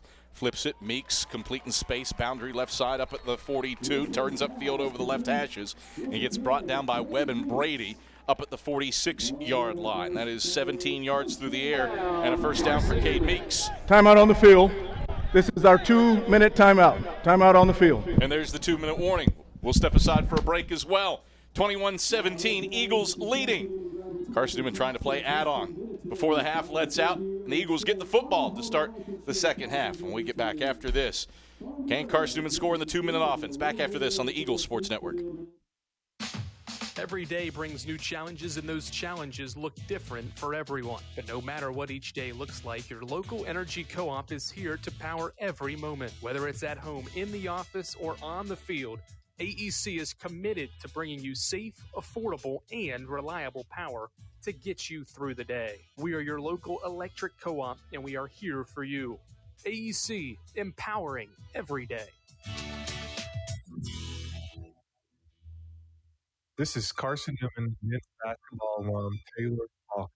I want to help your family's financial future. I'm with Modern Woodman Planning, where we touch lives and secure futures. Let Modern Woodman protect your family's financial security through life insurance, retirement planning, and financial services. You can contact me, Taylor Hawkins, at cneagles.com/Modern Woodman. That's cneagles.com/Modern Woodman. Help secure your family's financial future through Modern Woodman Financial Planning. 2 minutes left in the first half. Carson-Newman leads Barton 21-17. Eagles have it 1st and 10. Left hashes at their own 46-yard line, trying to score in the 2-minute offense before the half lets out. Eagles send Ferguson in motion. They'll fake the toss to him. Whitson back to pass. Dumps it to the flat left side. That's complete to Bradley. Lowers his shoulder and is muscled out of bounds with help from Palmer down at the 41-yard line. Flag on the play in the secondary. There actually might be 2 flags. One at the 34-yard line near where the pass was caught, and one all the way back at the 16. Substitution penalty on the defense. 12 men in formation. That penalty is going to be declined. Results in a first down. Now Carson-Newman went 11 on 12 and gained 13 yards through the air to Dom Bradley. Eagles have it 1st and 10 from the Barton 41 now. How about that? They still got 12. 1, 2, 3, 4, 5, 6, 7, He 8, just 9, left. 10. Yep, and 12 is off to the far sideline. 1st and 10 Eagles left hashes at the Barton 41. Whitson fakes the toss, pitches left side for Bradley. Bradley trying to get to the corner, and he's wrestled out of bounds down at the 38-yard line by, well, there is no 53 on our roster that we've been provided. 53 made the tackle, but 53 does not exist on our two deep nor on our numerical roster. So a mystery man for Barton makes the stop down at the 38 after a gain of 3. 2nd and 7. Eagles bunch everybody in tight with 100 seconds left, leading by 4. The give is on the dive to Sullins. Sullins fights forward over the left hashes down to the 35-yard line, for he is wrapped up by Leach and Smith. A couple of Matthews in on the stop. 3-yard gain down to the 35. And it's 3rd down and 4 to go. Eagles with 2 timeouts remaining. They've gone to an unbalanced tackle over formation. Whitson. Same thing with throwing the football, maximum protection. Rolls right. He's at the 40. Whitson pumps, zips. His man caught it. Did he get his feet in? No, he did not. An incompletion. Cam Ferguson caught it down at the 29-yard line. Tried to tiptoe, but could not get those feet in along the right sideline. 4th down. 4 to go for the Eagles. They need the Barton 31 with 68 seconds left in the second quarter, leading 21-17. 10th play of the drive coming up.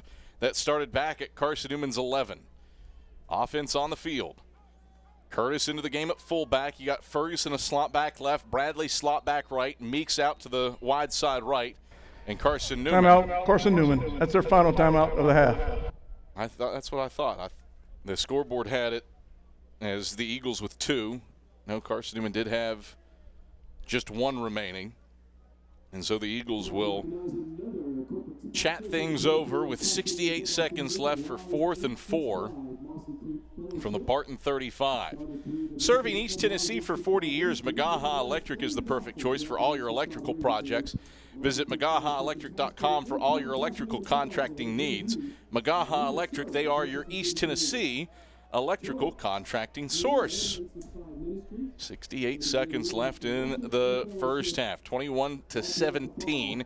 Carson-Newman leads Barton. Eagles with 340 yards of offense here in the first half, but only a 4-point lead because Barton returned the opening kickoff, 98 yards for a touchdown, and Carson-Newman had a drive that was down to the Barton 15 that was fumbled away, and the Bulldogs' Matt Leach picked it up and took it 80 yards the other way for a score. That is why this is only a 4-point game, in spite of Carson-Newman outgaining the Bulldogs 340-88. And now on comes Grayson Campbell to punt it away. Barton doesn't send anybody deep to receive this kick. They try to draw them off sides right here. It'd be a good time to. Play clock's at 19. No, it's just straight snap. Campbell back spinning this kick. It is bouncing at the 5. It is straight in the air, and it is down at the 5 by Jacob Madison. Look like my gap wedge. You shot the ball well this morning. Yeah. Busy day for the Red Man. Well, did you do full 18? Did you do 9? Absolutely. Carson-Newman's got 2 or 3 parts of the option working for him right now that, Barton has not had an answer for. The lead option with a quarterback, the speed option part of it, and also just a plain veer. 2 Carson-Newman drives, mind you, too, have stalled out inside the 40-yard line. That'll probably provoke some insanity as well. So the Eagles have moved the football, but have had some negative plays here and there. Eagles playing fairly conservative right now. They give it back to the Bulldogs, down by 4 with a minute left. Norwood out of the gun, back to pass, throws from his own end zone, complete to the 10-yard line to Adams in the boundary left side. Rolls right across the 15, and he's brought down up at the 15 by Major Williams. Give him 10 yards and a first down. Bulldogs do have all 3 timeouts at their disposal. Clock stops with 54 seconds left in the second quarter, and the Eagles leading 21-17. Davis to the left of Norwood in the gun. Norwood points with his left hand, now takes the snap at the waist, stands in, flips it left sideline, incomplete. Wow. Short hopped Myers, his intended target, up at the 27-yard line with Jackson Ward in coverage. Second down, 10 to go, with 40.7 seconds left in the second quarter, and the Eagles up 21-17. Right now, the way Barton is aligned and Carson-Newman is lining up on defense with no linebacker inside would be a great place if they have that as a quarterback draw when they go no backs. Barton just 10 yards on the ground right now. Now, some of that's eaten up by the fact that Norwood took a 10-yard sack. Eagles show blitz on 2nd and 10, 5 wide. Norwood audibles. Takes the snap, throws out left side, complete to Flood Brown. Makes Kendall Williams miss, gets along the left sideline, and Mekhi Brown forces him out of bounds up at the 33-yard line. Nice job by Norwood to audible to the quick hitter to Flood Brown and get 18 yards and a first down through the air. He is a quarterback that's in command of his offense, and he's taken a couple hits, bounced right up, hasn't got happy feet in the pocket and stood in there and made the throws. Flood Brown, 3 catches for 73 yards. He is split to the short side. No, pardon me, to the wide side right in the slot. 1st and 10 Bulldogs, left hashes at their own 33. Norwood rolling right, pumping, dumping right, incomplete, and through the hands of Javon Myers up at the 35-yard line. It's an incompletion to bring up 2nd and 10. With 30 seconds left, Eagles leading 21-17. 21st ranked Carson-Newman trying to protect the home turf. The Eagles do get the football to start the second half. Eagles brought both linebackers in the A gap. There's 5 offensive linemen. They brought a 6-man rush. They flushed him out in a hurry. They've also got a back in there now to protect him. 2nd and 10 for the Bulldogs. Left hashes at their own 33. Norwood from the gun. Pressured up the middle. Steps left. Norwood waving his hands. And he is pushed out of bounds by Ja'Cory Long right at the line of scrimmage at the 33-yard line. 3rd down, 10 to go for the Bulldogs with 24.2 seconds left in the second quarter. And the Eagles leading 21-17. First half that has taken 1 hour and 21 minutes to play. 21-17, Carson-Newman the lead. Bulldogs with the football. Trying to send in one last desperation heave. Parrish to the right of Norwood in the gun, 2 receivers each way. Snap back at the waist. Norwood back to pass, going to flip it. Incomplete. In the boundary right side down at the 45. Hightower had receivable position on Champ Baker and Major Williams, but didn't get his head turned. Norwood put it where only Hightower could make a play. Had his 2 hands out, but didn't have eyes on the football as it came rocketing in from Norwood. 4th down, 10 to go with 19.7 seconds left. The quarterback did the only thing he could do. He put it in an area where Carson-Newman wasn't going to intercept it. He at least gave the kid a chance.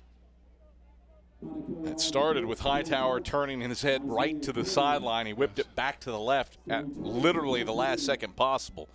Had his hands out, just didn't find the football with his eyes. Bontico, this is a high-hanging punt that will bounce at the 23, roll inside the 20, down to the 12, and Barton will see it blown dead with 6.6 seconds left in the second quarter. Carson-Newman retook the lead on a 10-play, 69-yard drive. Jaden Sullins, a 13-yard rush to put it in the end zone. Eagles get the football back for potentially one final play, almost certainly one final play with 6.6 seconds left. And Carson-Newman will line up to simply take a knee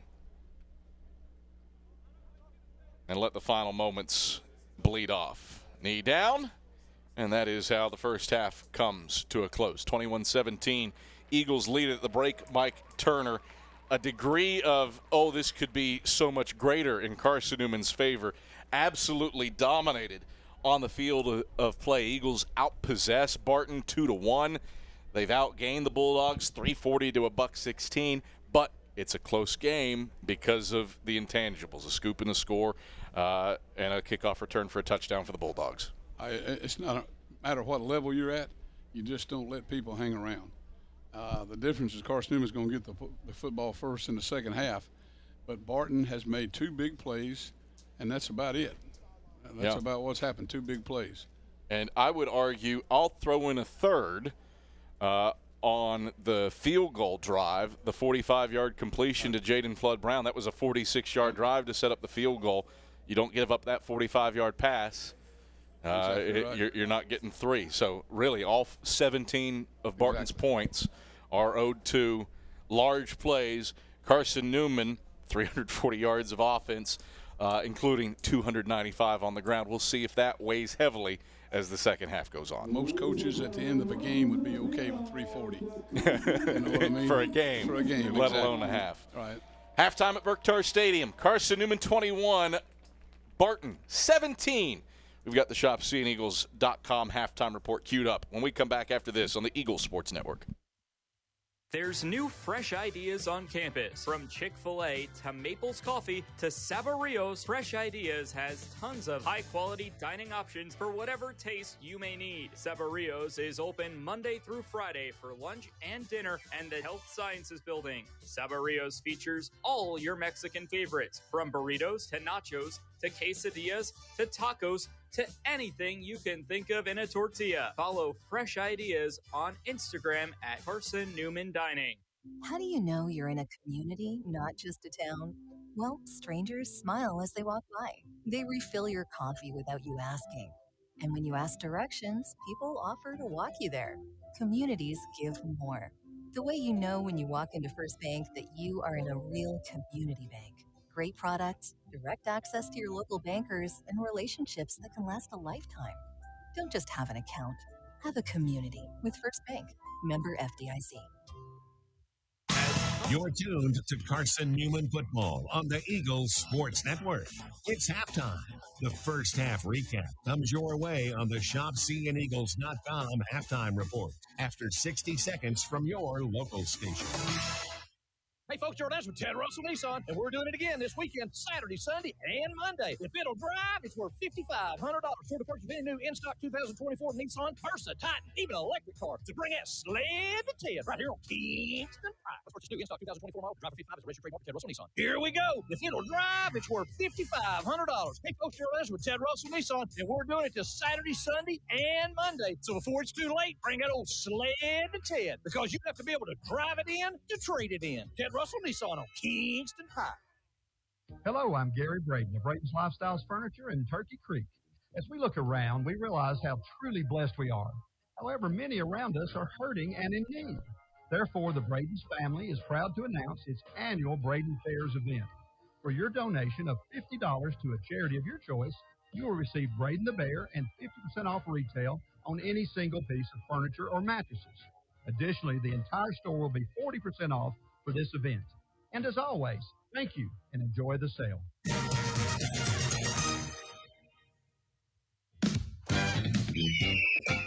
It's halftime on the Eagles Sports Network. Highlights, a check of the ShopCNEagles.com scoreboard, and stats are headed your way. Touchdown! Carson-Newman! Eagles go for throat! Now let's head back to the field. Here's the voice of the Eagles, Adam Cavalier. All right, back at Berktar Stadium as Carson-Newman leads Barton 21-17. And to tell you how we got here, Tyler Katz has you locked and loaded with the ShopCNEagles.com halftime report. Tyler. Thanks, Cam. Well, I want to add on to something that you and Mike were talking about at the end of the half as well. Yeah, there were 2 big plays to put Barton on the scoreboard, but both of them came while Barton's offense was not on the field. Had a special teams touchdown that opened the scoring when Kavari Hightower returned a 98-yard kickoff to open the scoring, making it 7-0 Barton early. Carson-Newman, however, didn't take that long to respond as Jeremiah Carroll broke off for a 64-yard touchdown to tie the game at 7-7 just 32 seconds into our game. We'll take a listen to the highlights with Adam Cavalier on the call on the Eagle Sports Network. Back is Sullins. They'll fake the toss. It's a reverse to Jeremiah Carroll to the right. Carroll across the 40. He's across midfield. Carroll in a foot race past the 30 and 25. Carroll outrunning everybody. Big time answer. Touchdown. Carson-Newman. Jeremiah Carroll. And that was the Jeremiah Carroll 64-yard touchdown run. 32 seconds into the game to tie the game at 7 apiece.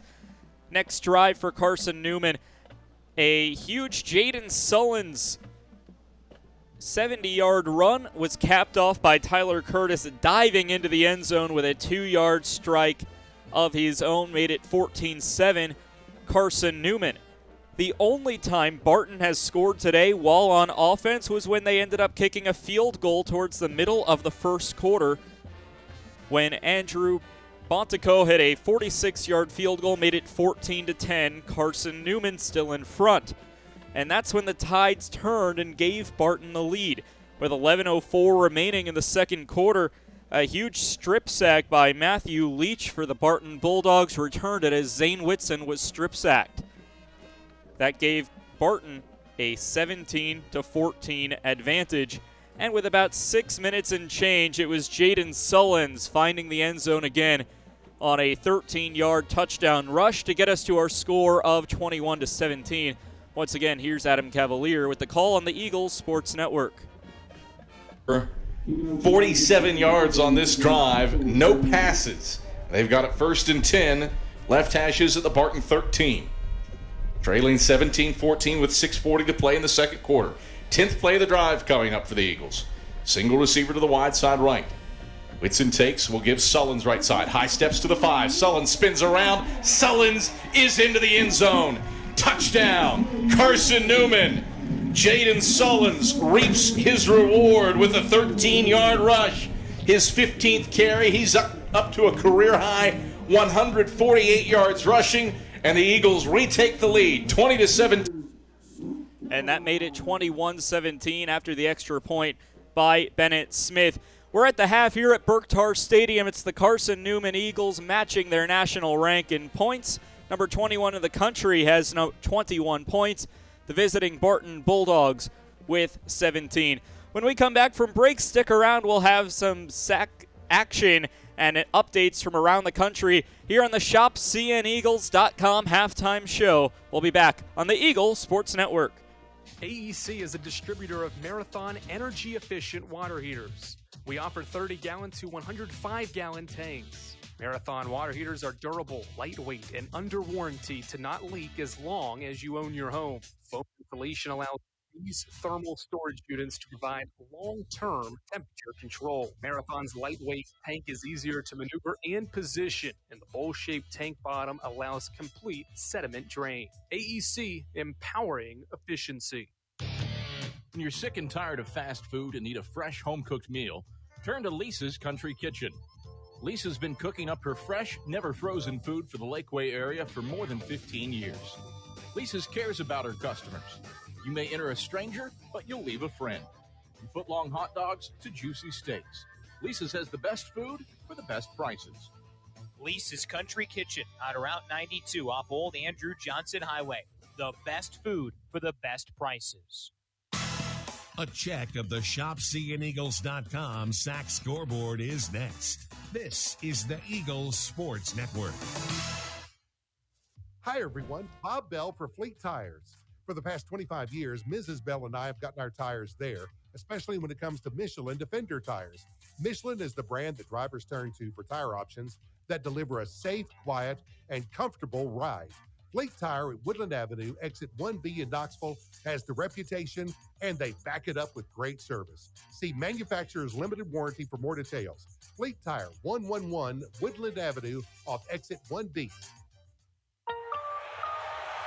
It's football time in Tennessee. Oh, yeah. Let's get some nachos before kickoff. Hold on. I forgot my wallet at home. Don't worry. You can still enjoy the game, even if your wallet's at home. When you add your Knoxville TVA Employees Credit Union debit or credit card to your digital wallet, they're always available to use. Learn more at tvacreditunion.com. Federally insured by NCUA. Join us now.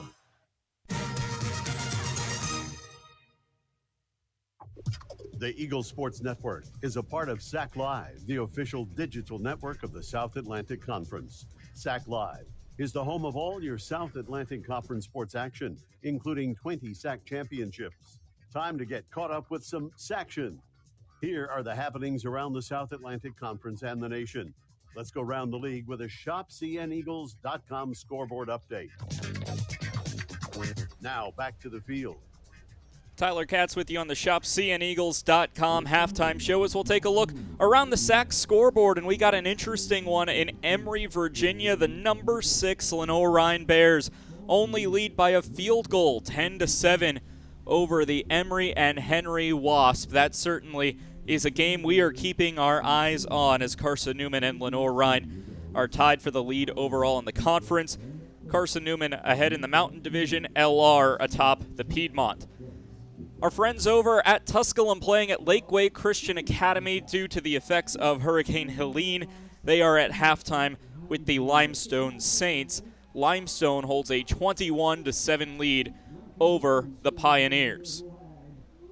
Over at UVA Wise, it's the start of the second quarter.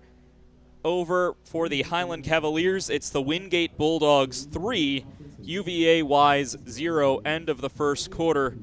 Unable currently to get the current score between Catawba and Anderson. We'll take a look around the nation at some top 25 scores of interest. Number 2 in the country, Grand Valley State leading 24-7 late in the fourth quarter over Davenport. Number 3, Valdosta State putting a beating on Shorter, 56-6. Top 25 action between Slippery Rock and Indiana of Pennsylvania with about 12 minutes to go in the second quarter. Slippery Rock leading 14-0. Well, we'll take a look around Mossy Creek, what's going on in Jefferson City, and then get you back for the second half. All that's coming up on the ShopCNEagles.com halftime show. We'll be back on the Eagle Sports Network. This is Carson-Newman men's basketball alum Taylor Hawkins. I want to help your family secure its financial future. I'm with Modern Woodman Financial Planning, where we touch lives and secure futures. Let Modern Woodman protect your family's financial security through life insurance, retirement planning, and financial services. You can contact me, Taylor Hawkins, at cneagles.com/Modern Woodman. That's cneagles.com/Modern Woodman. Help secure your family's financial future through Modern Woodman Financial Planning. Serving East Tennessee for 40 years, Magaha Electric is the perfect choice for all your electrical projects. Magaha Electric specializes in commercial, retail, manufacturing, residential, and industrial contracting needs. Magaha Electric can provide superior service, technical know-how, and realistic budgeting for any size project in a timely, cost-effective manner. Visit MagahaElectric.com for all your electrical contracting needs. Magaha Electric, your East Tennessee electrical contracting source. Derek Evans, 79 yards on the first play from scrimmage. You found the home of Carson-Newman football on the Eagles Sports Network. This is Marty Blakely and Dean Craig, former teammates for the Carson-Newman Eagle football team and FCA directors here in the East Tennessee area. This year, Fellowship of Christian Athletes is the title sponsor for Carson-Newman Eagle football broadcast. Playing at Carson-Newman was a life-changing experience for both of us. It's a privilege to present this life-changing message of Jesus Christ to coaches and athletes all across our area. Tune in each week to WRJZ to catch the exciting action of Carson-Newman Eagle football. Hello, I'm Gary Braden of Braden's Lifestyles Furniture in Turkey Creek. As we look around, we realize how truly blessed we are. However, many around us are hurting and in need. Therefore, the Braden's family is proud to announce its annual Braden Cares event. For your donation of $50 to a charity of your choice, you will receive Braden the Bear and 50% off retail on any single piece of furniture or mattress. Additionally, the entire store will be 40% off for this event. And as always, thank you and enjoy the sale.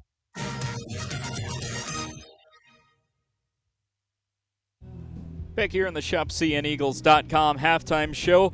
Here at Mossy Creek, it's Carson-Newman 21, Barton 17, your halftime score. Zane Whitson, the quarterback for Carson-Newman, only throwing the ball 5 times today, successful on 3 of them for 45 yards.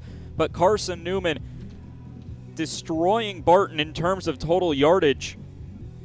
Carson-Newman 340 yards of offense, Barton just 116. There are 17 points on the scoreboard for Barton. However, only 3 have been a product of the offense, as a kickoff return for a touchdown and a strip sack return for a touchdown led to the only 2 touchdowns of the game thus far for the Barton Bulldogs.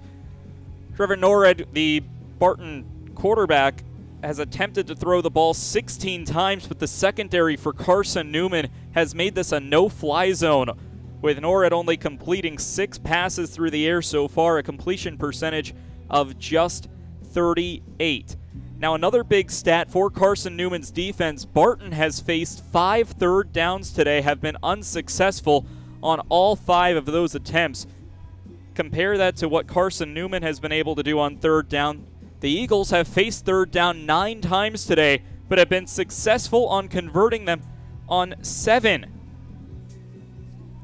And I know we don't talk about this stat too often, but I think it's worth mentioning. The punting prowess of Grayson Campbell had 2 punts. One was down at the 1-yard line, the other was down at the 5. Incredible stuff on the 2 times that Carson-Newman has had to punt the ball away from Grayson Campbell. Well, it was a high-scoring first quarter, and at the 7:36 mark of the first quarter, it was already 14-10, Carson-Newman in front. And then that's when the game more or less slowed down. Barton was able to add that strip sack return for a touchdown early in the second quarter. Jaden Sullins, about 5 minutes later, was able to find the end zone, bullying his way in for the score on a 13-yard touchdown rush. And that was all for the second quarter for Carson-Newman and Barton.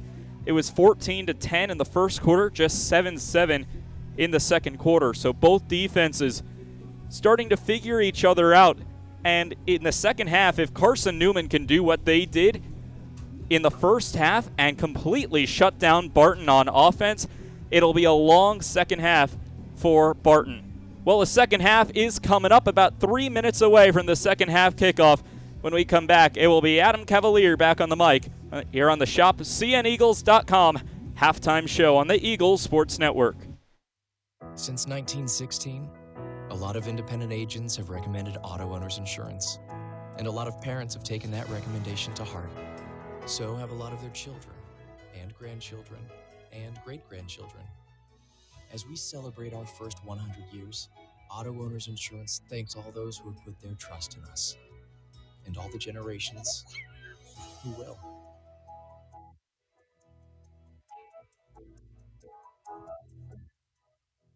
Domino's Pizza Jefferson City has deals for Carson-Newman students. Bring in your valid student ID when you order, pickup, or delivery, and Domino's in Jefferson City will give you a steam-hot large one-topping pizza for $4.99. That's a large one-topping pizza for Carson-Newman students for $4.99. Domino's in Jeff City. Call 865-471-6700 to order. That's 865-471-6700.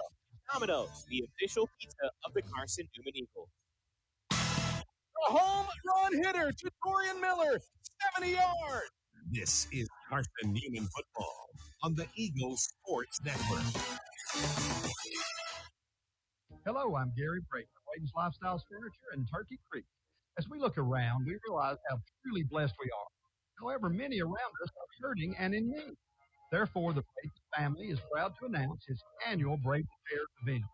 For your donation of $50 to a charity of your choice, you will receive Braden the Bear and 50% off retail on any single piece of furniture or mattress. Additionally, the entire store will be 40% off for this event. And as always, thank you. Enjoy the sale. Hey, folks, Jordan, with Ken Russell Nissan. This weekend, +1. Saturday, Sunday, and Monday. If it'll drive, it's worth $5,500. Slipping, dripping, skipping, rocking, knocking, even wrecked with a bad Carfax. It don't matter. If you can drive it in, you can trade it in. Ken Russell Nissan. Instant Pie. Hey, folks, Jordan, that's with Ted Russell Nissan, and we're doing it again this weekend, Saturday, Sunday, and Monday. If it'll drive, it's for $5,500. So to purchase a new in-stock 2024 Nissan Versa, Titan, even electric car. Bring that sled right here on Instant. That's what you do, in-stock 2024 model, drive for $55 is Mr. Trademark, Ted Russell Nissan. All right, back at Berktar Stadium, Adam Cavalier alongside Mike Turner. Carson-Newman leading Barton 21-17 at the halftime break. And let's join the third member of our crew, Leanda Carey, who has Ashley Ingram's first half thoughts. Leanda. Thanks, Adam. During the half, Coach Ingram told me that he thought the Eagles played just sloppy throughout the first half. He said they weren't off to a good start, giving up the opening kickoff to a Barton touchdown, then later get the chance to score and drop the ball and return it, and Barton returns it to take the lead back. And I witnessed this frustration as I saw him give quite a stern talking to Storm Livesay after that.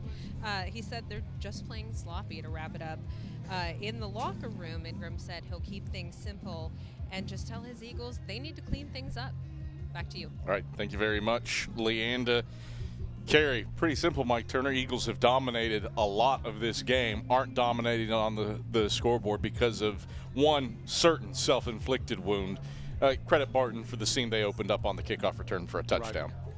Right. Well, it's you can measure it any way you want to measure it, but the bottom line is just 21-17. Carson-Newman has dominated. Carson-Newman sticking to what they've been doing, playing the game plan-wise, has a chance to dominate. It's about take care of the football. And like Coach Ingram was talking about, man, be consistent in what you're doing. But Barton has not shown a plan how to handle the option as far as pitch, quarterback, and the dive. Well, Bonico has it teed up, and he will kick off from left to right. Boots it, an end-over-end kick, and Isaiah Kane will watch it sail over his head and into the end zone for a touchback. Carson-Newman will take over 1st and 10 at its own 25-yard line. There's a flag out after everything was all said and done. The official's going to chuck it forward to the 25. I was scribbling down the drive start at the 25. Saw the result of the play, the touchback.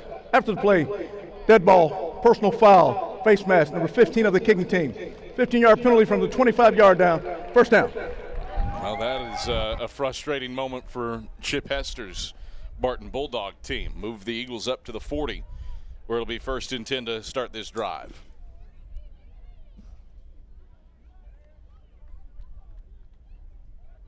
So 1st and 10 Eagles, right hashes at their own 40-yard line. Jaden Sullen, 16 carries for 148 yards and a score so far today. He's the fullback behind Whitson in the flex bone.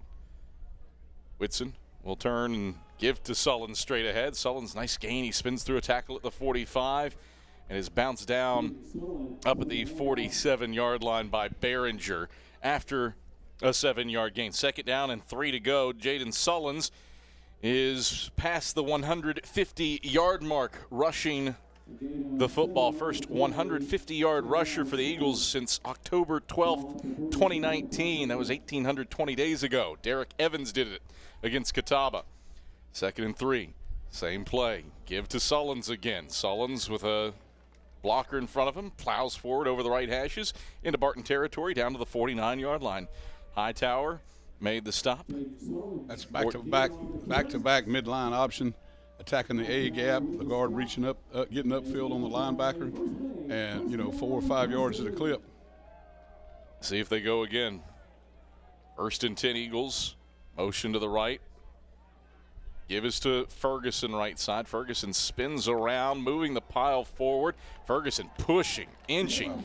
Boundary right side across the 45 down to the 44. Hightower was the first man there. He got him near the line of scrimmage, and then Ferguson, churning his legs, backpedaling, was able to push it down to the 44-yard line for a 5-yard gain. 2nd down and 5 to go. Oh, they had him stop for no gain, and his determination got 5 yards. 2nd down, 5 to go for the Eagles. Blue tops, white pants, moving right to left. They're at the Barton 44. Flexbone look for Zane Whitson. Takes the snap, Turns and hands to Sullins. Sullins plows down to the 41-yard line for a 3-yard gain. Again, the mystery man, number 53, in on the stop.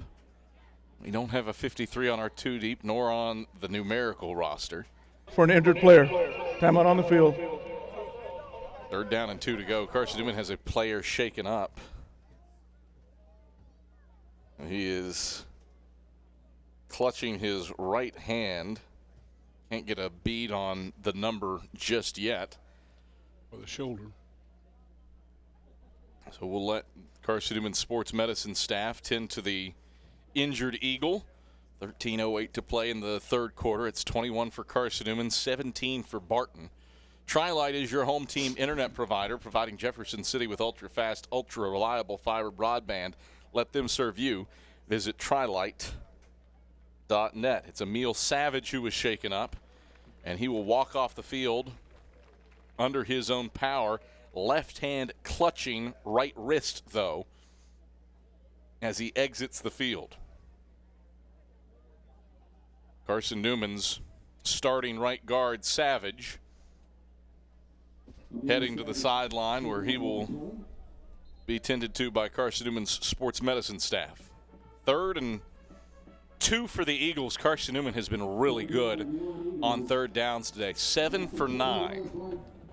And this likely would be 4-down territory if it came to it. Single receiver to the wide side left is Cade Meeks.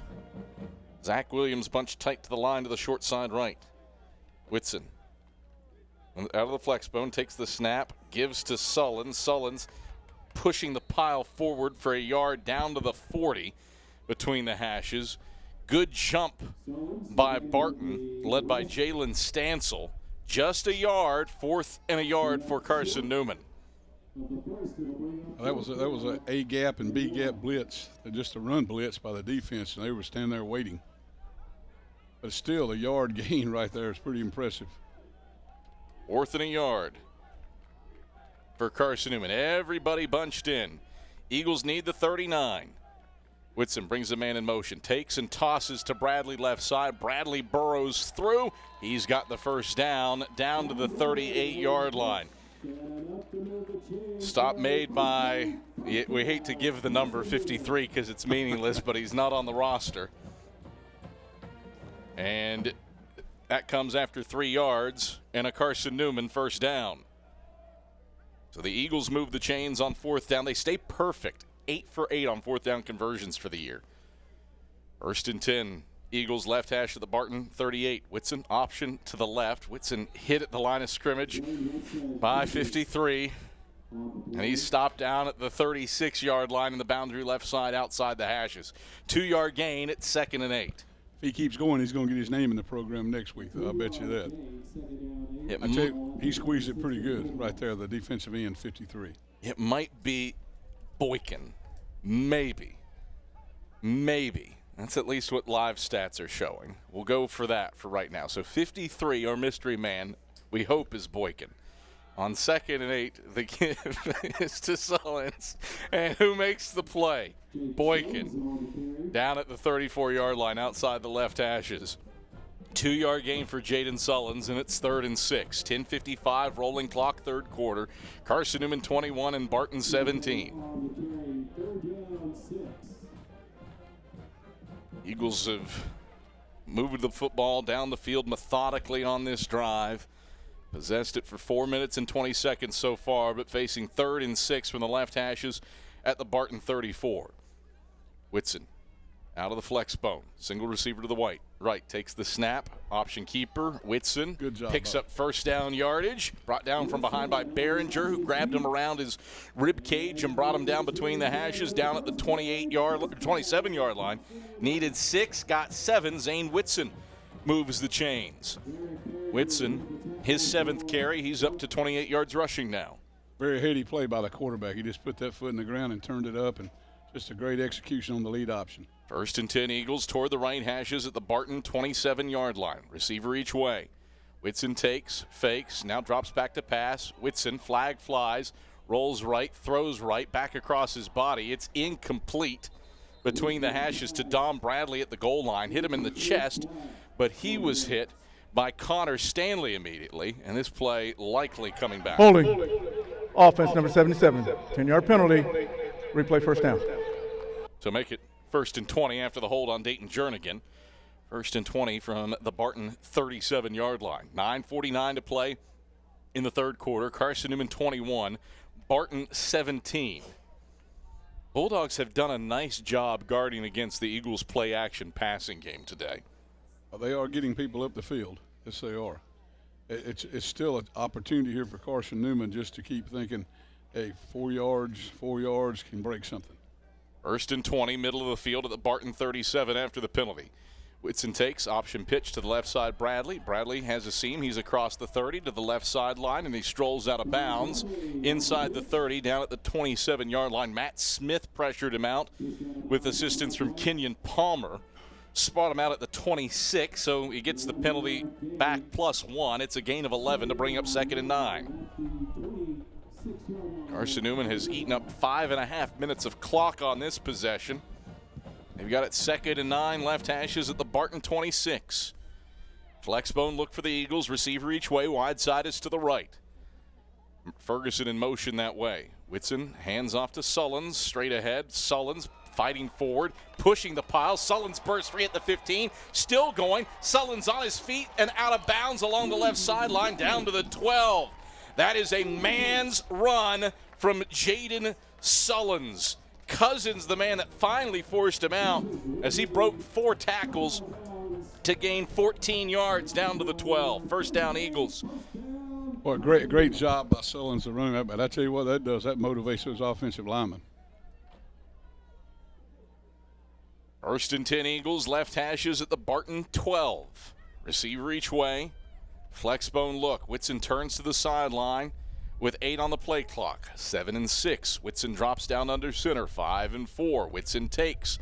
They give to Sullins straight ahead. Sullins runs into the teeth of Barton's defense, and he is thwarted and turned away by Pounds after no gain. Back to the 12. 2nd and 10.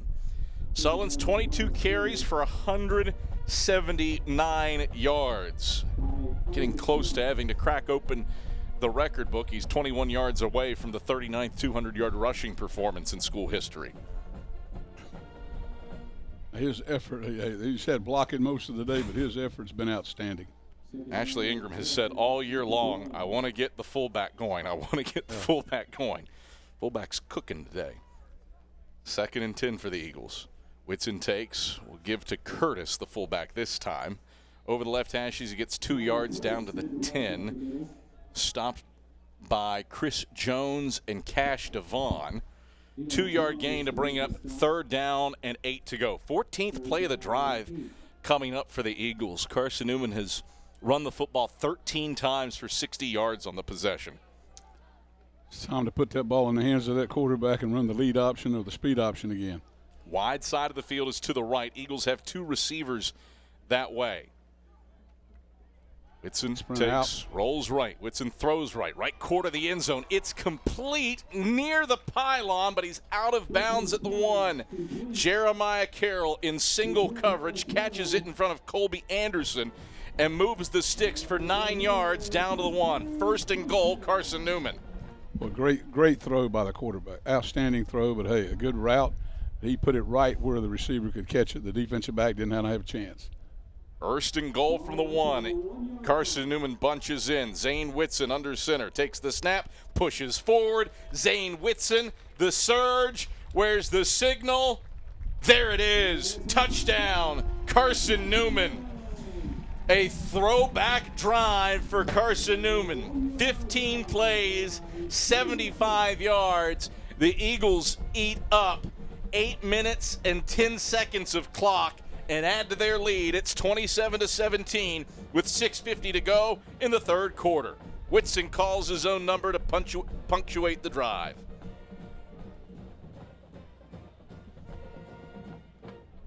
Bennett Smith on for the point after attempt. Snap back, hold down. The kick is good. 28-17, Eagles up by 11 with 6:50 to go in the third, and we're back after this on the Eagles Sports Network.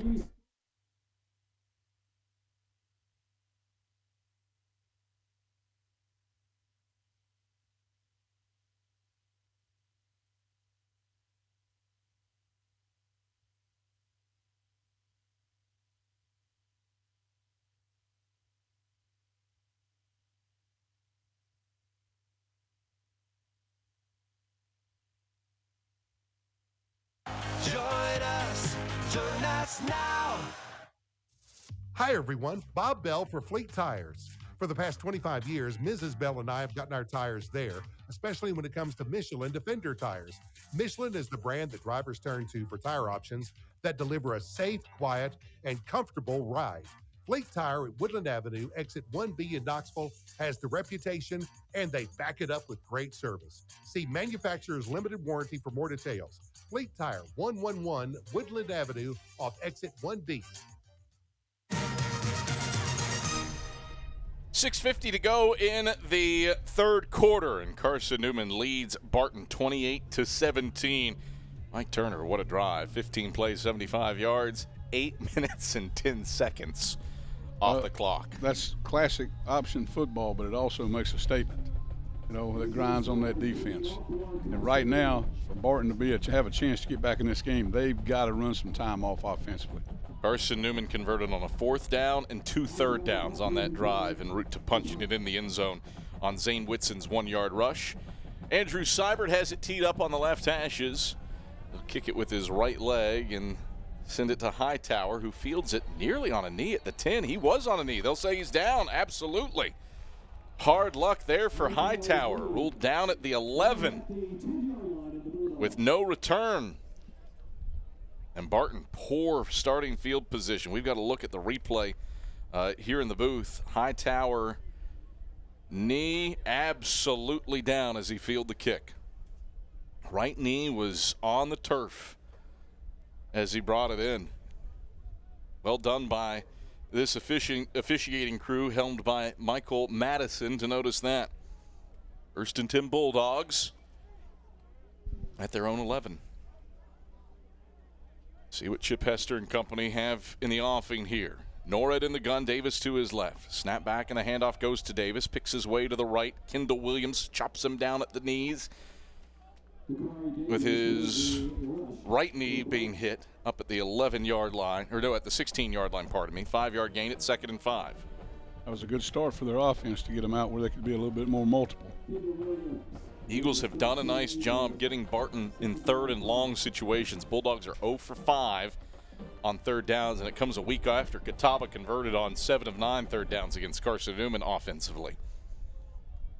2 receivers to the wide side left for 2nd and 5 for the Bulldogs from their own 16. Norred out of the pistol. Takes the snap at the waist. Hands off Davis. Stretch play left side. Davis trying to find a cutback lane. He won't do so. Max Bryant fills the gap and slings him to the surface in the boundary left side up at the 18-yard line. Just a 2-yard gain, but it's 3rd and a manageable 3 for Barton. Timeout on the field for an injured player. Max Bryant. Number 95, Zelman came off during the play. He'll have to exit for 1 play. Max Bryant, the Eagles, shaken up on that play. First Bank is the official bank of Carson-Newman Athletics, and the only place you can get a Carson-Newman Eagles debit card. Stop by any First Bank location to get your Carson-Newman debit card and show your Eagles pride.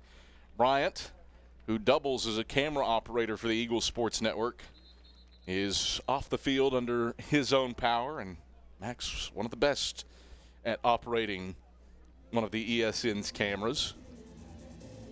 He is gripping his right arm as he exits to the injury tent. 3rd and 3 for the Barton Bulldogs.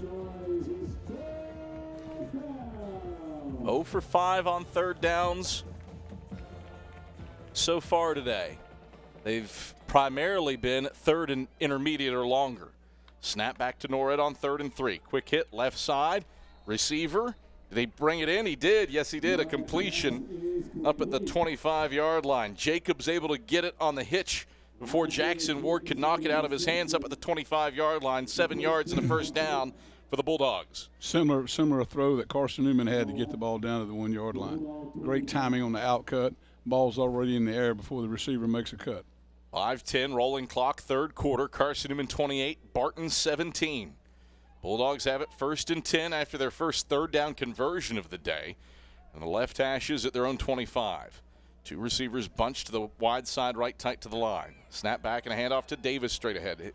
Burst through a tackle in the backfield across the line of scrimmage, and Ja'Cory Long drags him down from behind around the shoulders between the hashes up at the 35-yard line. 10-yard gain. Bulldogs move the sticks.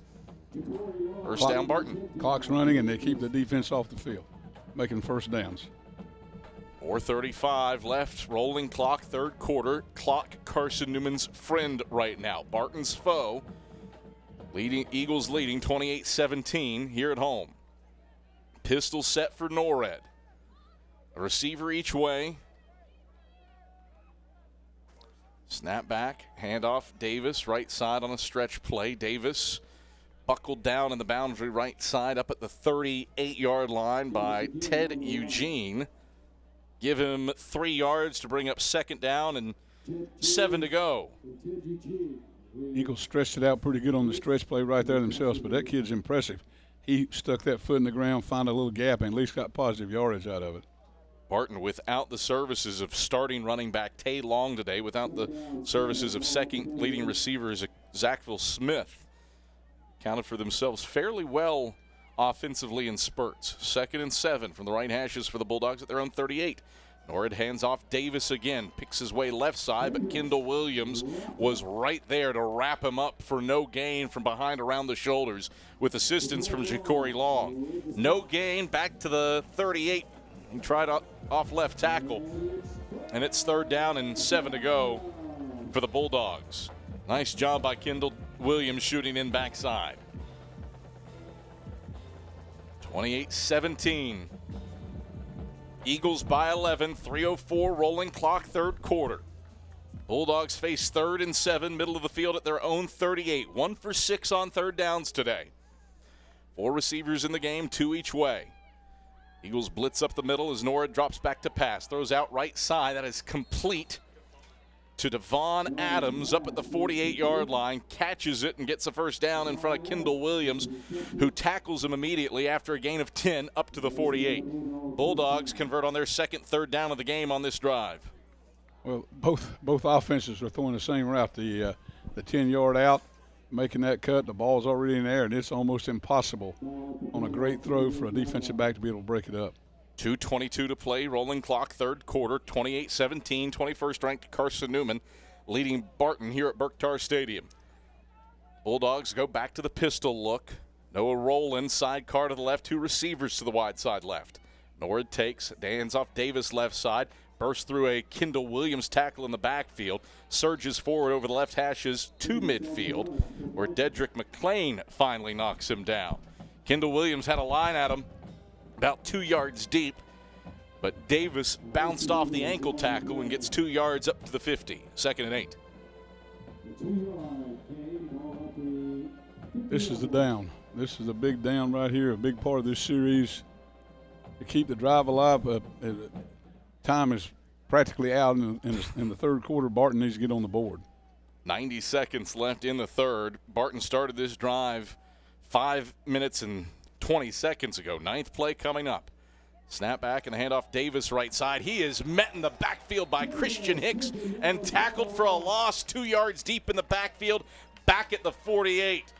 Well, Mike Turner, Eagles certainly won that down. Christian Hicks, cannon shot from his Mike linebacker spot. Too much penetration to get that kind of run going. Christian Hicks virtually untouched into the backfield.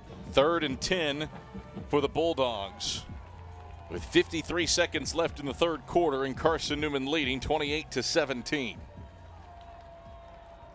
4 wide set, 2 each way. Ball's on the scruff of the Eaglehead logo at the Bulldogs' own 48. Norred on 3rd and 10, drops back to pass. Pressured, escapes to the right. Norred gonna run. He's across midfield. He's got the first down, and he's out of bounds in Carson-Newman territory down at the 39-yard line, chased out by Kendall Williams and Mekhi Brown. He needed 10, and he gets 14 to move the chains to the Carson-Newman 38. Carson-Newman's done a great job all day of keeping him contained in the pocket. They lost the edge right there. You lose the edge, and that was pretty much a coverage down by our secondary. Barton does not need to run another play, and indeed the Bulldogs will head to the fourth quarter trailing 28-17. Final 15 minutes headed your way when we come back after this. This is the Eagle Sports Network. How do you know you're in a community, not just a town? Well, strangers smile as they walk by. They refill your coffee without you asking. And when you ask directions, people offer to walk you there. Communities give more. The way you know when you walk into First Bank that you are in a real community bank. Great products, direct access to your local bankers, and relationships that can last a lifetime. Don't just have an account. Have a community with First Bank. Member FDIC. At InterDigital, we strive to be a leading provider of cutting-edge digital and marketing solutions. At InterDigital, we want to help our clients find success. Our team of technology gurus work together to ensure InterDigital continues to progress forward as technology advances. At InterDigital, we make technology work for you. Visit interdigital.com for IT support, web development, virtual tours, graphic design, internet marketing, mobile app, and film production services. InterDigital, laser focused on your success. Back at Berktar Stadium, Adam Cavalier alongside Mike Turner as Carson-Newman leads Barton 28-17. Heading to the fourth quarter. Well, that first quarter it felt like a track meet early for Mike Turner. It was 7-7 after 32 seconds. Both teams touched the football a combined 8 times in that first quarter. And the third, we had 1.5 drives. Carson-Newman, 15 plays, 75 yards, 8-10 off the clock to take this 11-point lead. Barton, 11th play of their possession coming up. They took the final 6:50 off the clock in that third quarter. This is more like a college football game. That first quarter went forever. And so there's better tempo by both teams right now. 1st and 10 for the Bulldogs. Right hashes at the Eagle 38. Orred back to pass, slips it to his fullback, bats out of the backfield along the right sideline, and he's shoved out of bounds down at the 31-yard line after a 7-yard gain. Second down, 3 to go. Bats with his second catch of the season. No carries for the fullback. See what, to be open like that and make that catch and get that kind of yardage, you may start getting some more playing time. That was a big play for him because the quarterback was in trouble taking a sack. 2nd and 3 for the Bulldogs. Right hashes at the Carson-Newman 31-yard line. Single receiver each way. Fullback bats in motion to the left of the line. Turn and hand off to Davis left side. Davis bursts through a hole, but he won't get away from Jet Jones and Major Williams down to the 30, just a yard. Over the left hashes on the stretch play. 3rd down and 2 to go for the Bulldogs. Barton was 0 for its first 5 third downs. They have converted on 3 this possession to keep it alive. Big moment here for Carson-Newman defensively. Well, we talked earlier when they first started this about giving their defense a break. Yeah. And, hey, they've done that. They've taken them methodically down the field, and they've kept them off the field, and that's been a great thing. Now they just need to – they get to this point, they got to put some points on the board. 2 receivers split to the wide side right. 2 tight ends are to the right. Parrish the single setback. Handoff goes to him. Bounces off of 1. Bounces off of 2. Fights forward. Gets down to the 29 between the hashes. Dedrick McLean, the guy that finished him off, and he is shy of the marker to make by a yard. It's 4th and 1. 4th down and a yard to go for the Bulldogs. Big moment here by Carson-Newman defensively. 4th play of the drive coming up for Barton. They've converted on 3rd down 3 times. Going for it on 4th down here. Norad under center. 2 men in motion into the backfield. Flood Brown splits out to the right. Norad surveys. Drops down under center. Timeout with 2 on the play clock. Timeout, Barton. By Barton. That's their first charge timeout of the half. 12:49 to play in the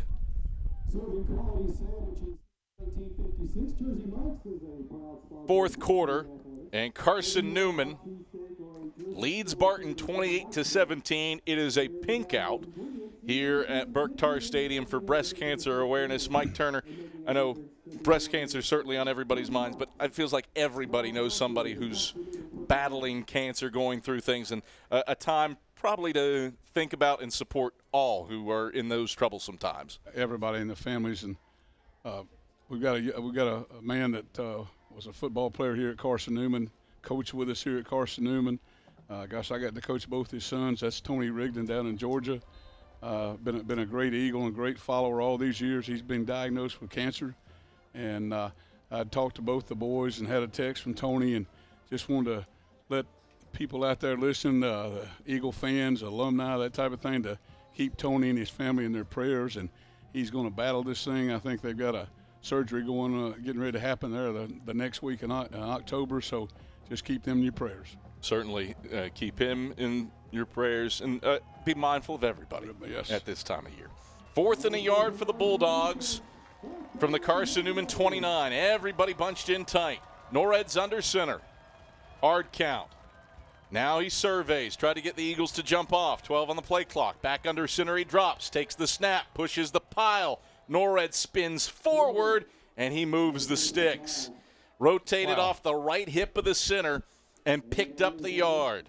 Needed one, got one, down to the 28. Bulldogs keep the drive alive. 12:31 rolling clock, fourth quarter. Carson-Newman 28, Barton 17.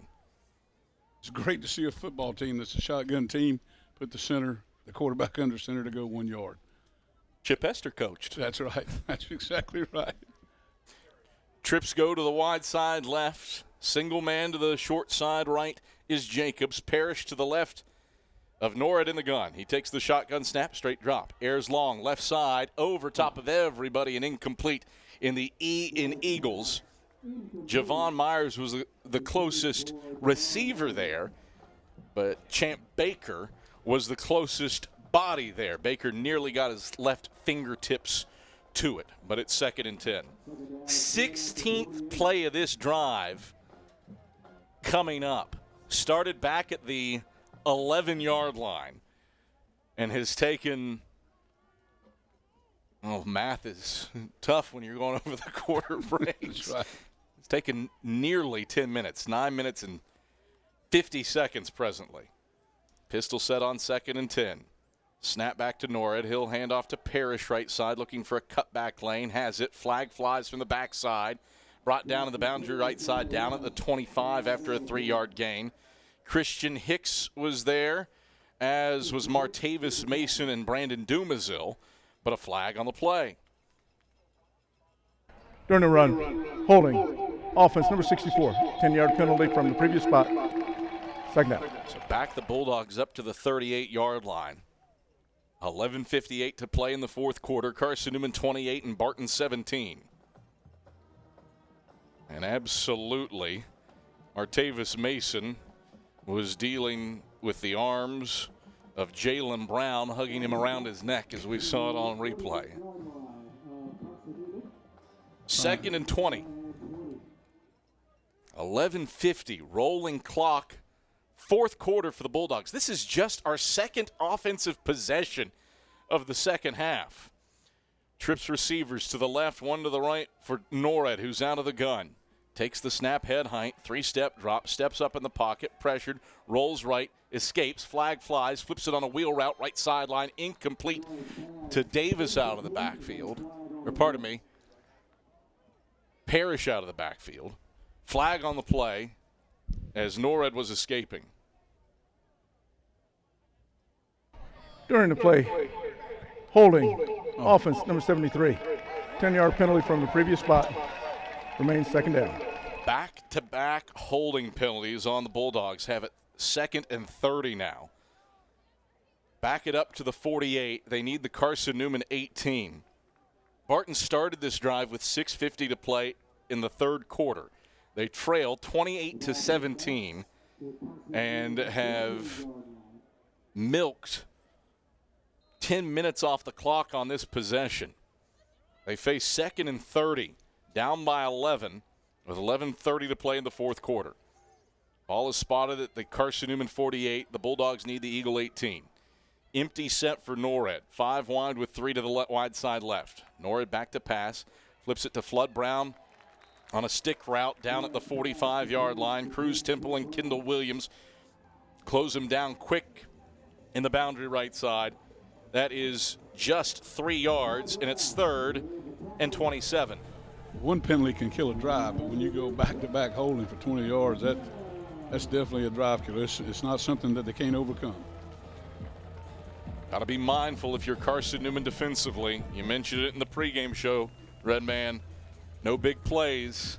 Absolutely. Take a big play from Barton here. On 3rd and 27 from the right hashes at the Eagle 45. Norrid's back to pass out of the gun. Has time, flips it middle of the field. That's complete to Jacobs. He's across the 30, and he's forced out of bounds by Major Williams down at the 26-yard line. Got 19 of it back, but it's 4th and 8 to go for the Bulldogs with 10:35 to play in the 4th quarter, and Carson-Newman leading 28-17.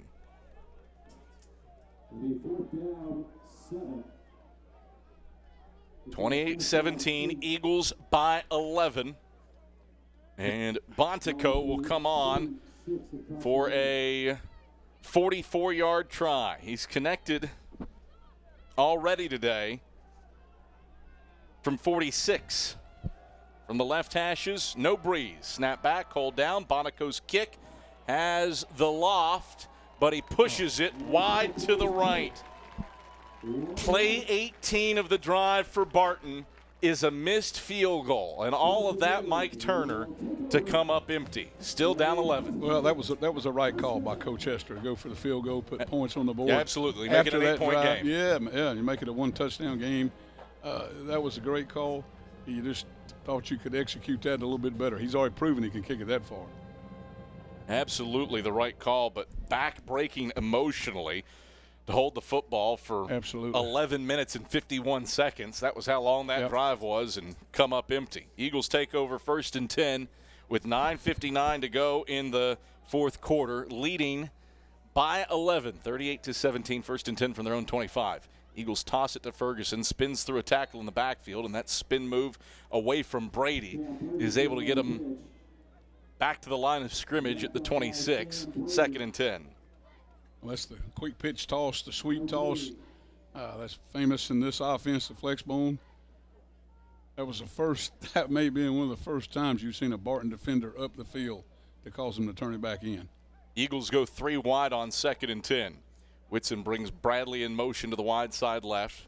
The handoff goes straight ahead to Sullins, and Sullins surges forward between the hashes up to the 32-yard line where Matt Smith meets him. 6 yards to bring up 3rd down and 4 to go. 9:12, rolling clock, 4th quarter. Carson-Newman 28 and Barton 17. Eagles looking to go to 5-0 for the first time since 2007. It has been a withering ground attack getting the job done for the Eagles today. 356 on the ground, 416 a total offense. 3rd down and 4 to go. Eagles 9 for 12 on 3rd downs. Ball middle of the field at the Carson-Newman 32. Whitson out of the flex bone. Takes and hands off to Sullins straight ahead. Fights out of one tackle, and he's running. Sullins across midfield. Steps through an arm tackle to the 45 and is actually knocked out of bounds before the 45 down at the 46-yard line by Stanley. Jaden Sullins running like a man possessed. He's into Barton territory with a 22-yard rush and is up over 200 yards on the day. You know, one of the great way you judge a running back is not his 40 time. That's what he do on contact. When he gets that first contact, what does he do? Does he go down or does he keep going? And this kid is just unbelievable today running the football. 39th 200-yard rushing performance in school history. 1st and 10 Eagles from the Barton 46. Whitson is back to pass. Has time, pressured, escapes to the left. Whitson throws left sideline. Has his target, Carroll. It's complete down at the Barton 41-yard line from his backside. 5-yard gain. It's 2nd and 5. 25 carries for 207 yards rushing for Jaden Sullins, as he will start to creep up the record books as time goes on. Troy Dendy, Carson-Newman's last 200-yard rusher. He did it against Limestone in 2021. 2nd and 5 for the Eagles. Left hash at the Barton 41.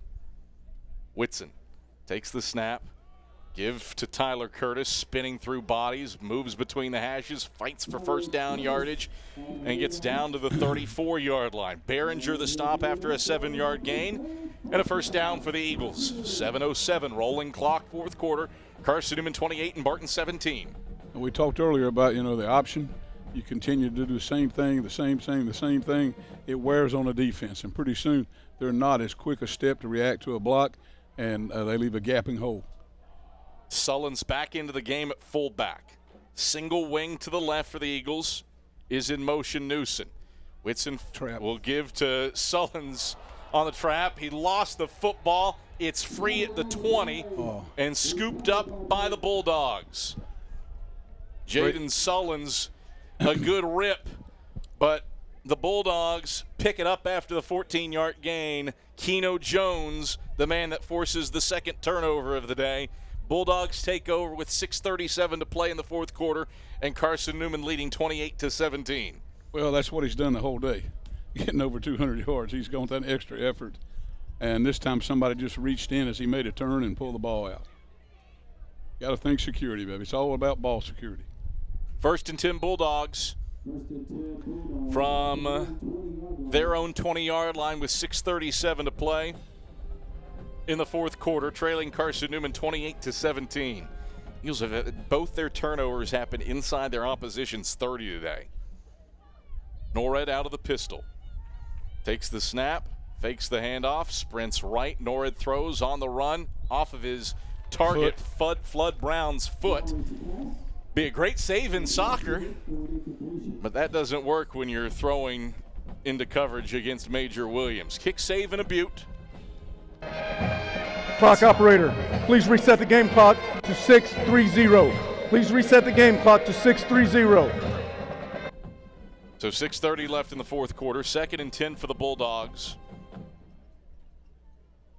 Carson-Newman leading 28-17. Eagles have put up 464 yards of offense, 404 on the ground. Not as many points to show for it as probably Ashley Ingram would like because of turnovers.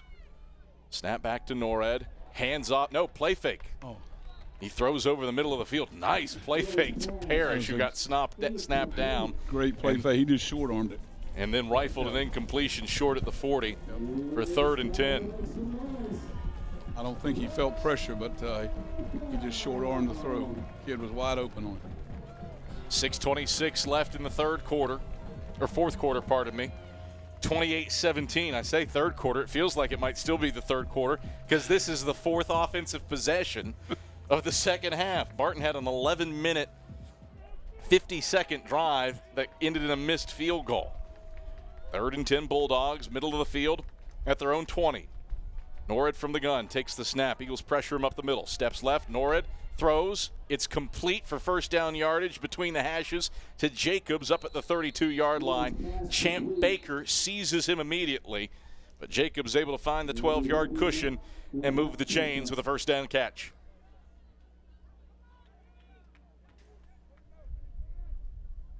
Clock winds inside of 6 minutes to go in the fourth quarter. Carson-Newman a 28-17 lead. Barton utilizing turnovers and special teams to stay in this game. Eagles have dominated it statistically. Snap back to Norred. He'll hand off to Parrish straight ahead. Parrish plows forward between the hashes up to the 35-yard line before he's shoved down by Dedrick McLean. 3-yard gain, and it's 2nd and 7. 4 wide set, 2 each way. Snap back to Norred. As time pressured, hit by Ja'Cory Long and sacked back at the 25-yard line. Barton had never given up more than a single sack in a game this season. Eagles have 2 today as Long shoots free to drop him for a 10-yard loss back to the 25. It's 3rd and 17. They've done a fairly decent job today of keeping the pressure off of him to throw the football, but he had no chance to set his feet there at all. Norred's 12 of 25 for 164 yards through the air. Faces 3rd and 17 here. Bulldogs 4 of 11 on third downs. converted on 3 on their last drive. On 3rd and 17, Norrid's back to pass. Pressured from behind by Major Williams, and Williams sacks him with an assist from Brandon Dumazil. They knock him down back at the 19-yard line, a loss of 6. 4:20 to play in the fourth quarter. Carson-Newman 28 and Barton 17. Bulldogs punt team out. Well, they had the right call. They were sprinting out to the right. They just didn't account for the backside blitz. There were 3 on 2 on the backside, and the kid ran him down. Kane back to return this Bontico punt. High hanger with a spiral. Kane signals for fair catch and brings it in at the 36-yard line. Eagles take over with 1st and 10 from their own 36 with 3:50 to play in the fourth quarter. Mike Turner. Chip Hester has 2 timeouts remaining. You got to get stops quick if you're Barton. You got to get them quick. You can't let them just keep the clock going and keep getting positive yardage. You know, the 4 or 5 yard deal on first down, that puts you way behind.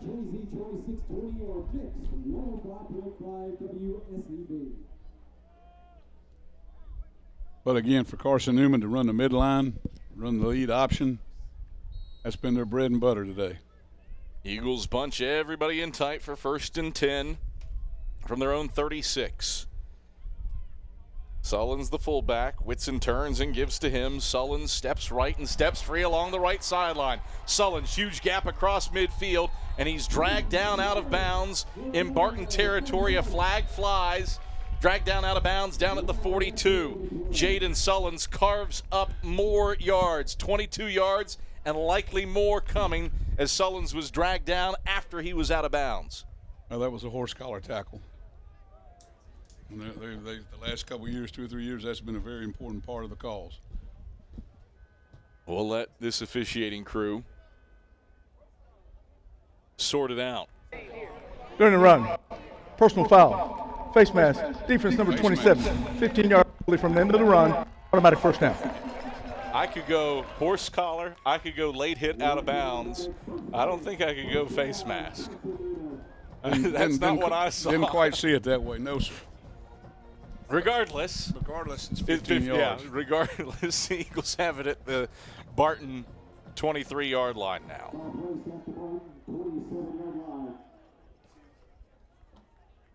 First and 10 Eagles, right hashes at the Bulldog 27. Give it to Tyler Curtis, right side, plunges forward on the dive, down to the 20 outside the right hashes. A gain of 7 before Muhammad grabs him. 2nd down, 3 to go with 3:14 rolling clock, fourth quarter. Eagles leading 28-17. You look at an offense and see how it's flowing. You see if the line of scrimmage is getting knocked back. Right there was knocked back. 2nd and 3 for the Eagles. Right hashes at the Barton 20. Whitson takes, gives right of center. Sullins lowers his shoulder, stays in the boundary right side, down to the 14. Stanley knocks him down from behind. 6-yard tote for Jaden Sullins. 249 yards rushing for Jaden Sullins now. 8th most in a single game in school history. I would say we made the point about getting the fullback involved in the offense. You think? You think? I wonder who our Food City player of the game is going to be. 1st and 10 Eagles. Who else? Sullins takes the handoff, fights his way forward, down to the 11-yard line. Sam Brady knocks him down after the 3-yard gain. 2nd down, 7 to go. Jaden Sullins now the 7th man in school history to rush for more than 250 yards in a single game. And we come to our 2-minute timeout. This is the 2-minute timeout. We'll step aside for a break. Back after this on the Eagle Sports Network. This is Marty Blakely and Dean Craig, former teammates for the Carson-Newman Eagle football team and FCA directors here in the East Tennessee area. This year, Fellowship of Christian Athletes is the title sponsor for Carson-Newman Eagle football broadcast. Playing at Carson-Newman was a life-changing experience for both of us. It's a privilege to present this life-changing message of Jesus Christ to coaches and athletes all across our area. Tune in each week to WRJZ to catch the exciting action of Carson-Newman Eagle football. Hey folks, Jordan's with Ted Russell Nissan. This weekend, +1. Saturday, Sunday, and Monday. If it'll drive, it's worth $5,500. Slipping, dripping, skipping, rocking, knocking, even wrecked with a bad Carfax. It don't matter. If you can drive it in, you can trade it in. Ted Russell Nissan on Kingston Pike.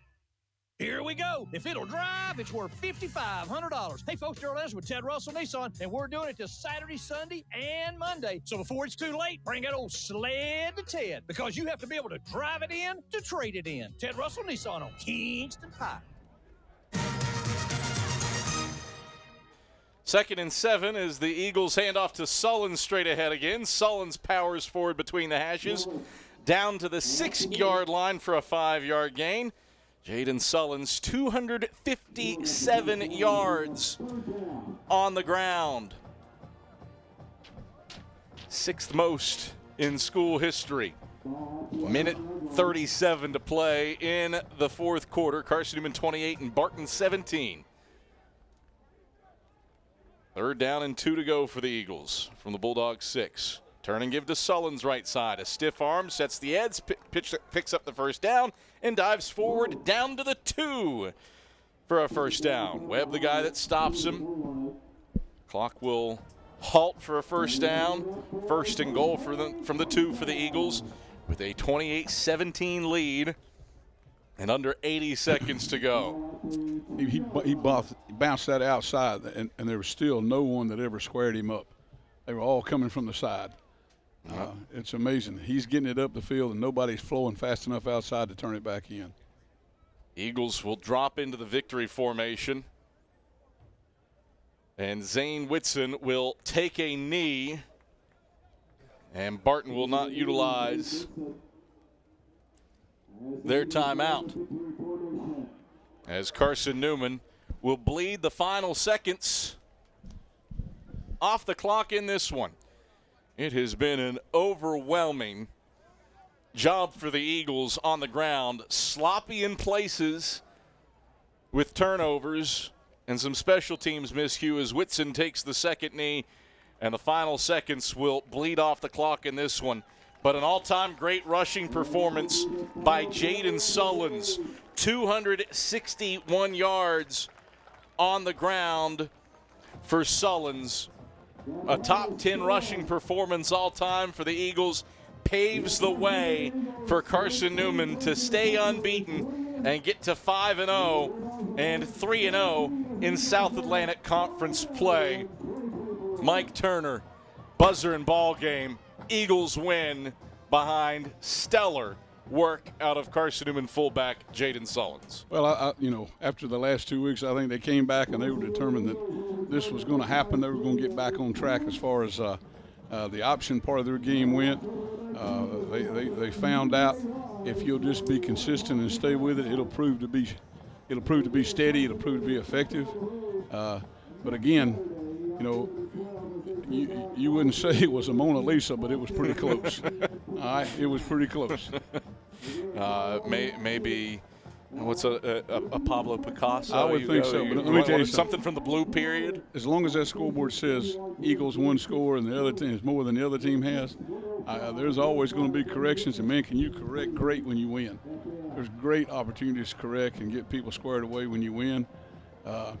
But hats off to Coach Hester and his bunch for being in here and hanging in this thing. I mean, they kept it in as a ball game, and that one drive we talked about them having to make there in the 3rd quarter where they ran almost the length of the 3rd quarter. That was impressive.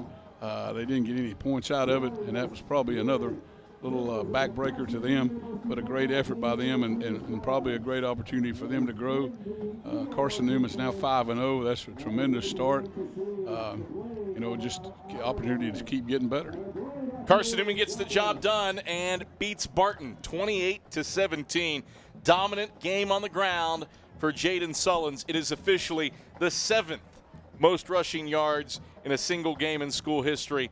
I had him for 262 initially. That would have tied him for 6th. He finishes 261 on 31 carries. Big day for Carson-Newman's fullback, Eagles are 5-0 for the first time since 2007. They continue the hot start, and Carson-Newman ranked 21st in the country, rolling to Mars Hill next week with a 5-game winning streak.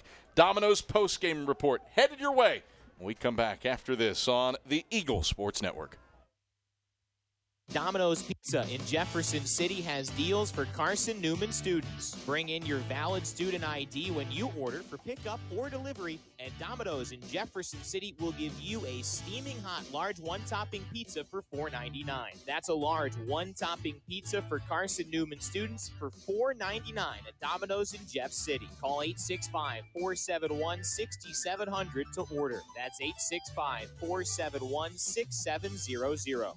Domino's, the official pizza of the Carson-Newman Eagles.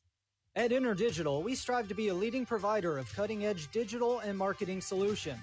At InterDigital, we want to help our clients find success. Our team of technology gurus work together to ensure InterDigital continues to progress forward as technology advances. At InterDigital, we make technology work for you. Visit interdigital.com for IT support, web development, virtual tours, graphic design, internet marketing, mobile app, and film production services. InterDigital, laser focused on your success. Power comes with not only having a voice, but knowing that it is heard. As part of an electric co-op, you're not just getting electricity, you're getting the power to have your voice heard and the opportunity to work together with your community to create a better tomorrow. Here, you're not just a customer, you're a member.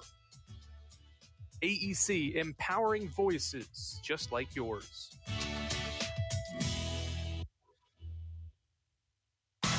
Game's over, but we're just getting warmed up. The Domino's post-game report hits the air in 60 seconds on the Eagle Sports Network. Hey folks, Jordache with Ted Russell Nissan. This weekend, +1. Saturday, Sunday, and Monday. If it'll drive, it's worth $5,500. Slipping, dripping, skipping, rocking, knocking, even wrecked with a bad Carfax. It don't matter. If you can drive it in, you can trade it in. Ted Russell Nissan. Instant Pie. Hey folks, Jordache with Ted Russell Nissan, and we're doing it again this weekend, Saturday, Sunday, and Monday. If it'll drive, it's worth $5,500. Sure to purchase any new in-stock 2024 Nissan Versa, Titan, even electric car. So bring that sled to Ted right here on Instant Pie. Let's purchase new in-stock 2024 model. Driver 55 is a registered trademark, Ted Russell Nissan. This is Marty Blakely and Dean Craig, former teammates for the Carson-Newman Eagle football team and FCA directors here in the East Tennessee area. This year, Fellowship of Christian Athletes is the title sponsor for Carson-Newman Eagle football broadcast. Playing at Carson-Newman was a life-changing experience for both of us. It's a privilege to present this life-changing message of Jesus Christ to coaches and athletes all across our area. Tune in each week to WRJZ to catch the exciting action of Carson-Newman Eagle football. 3, 1,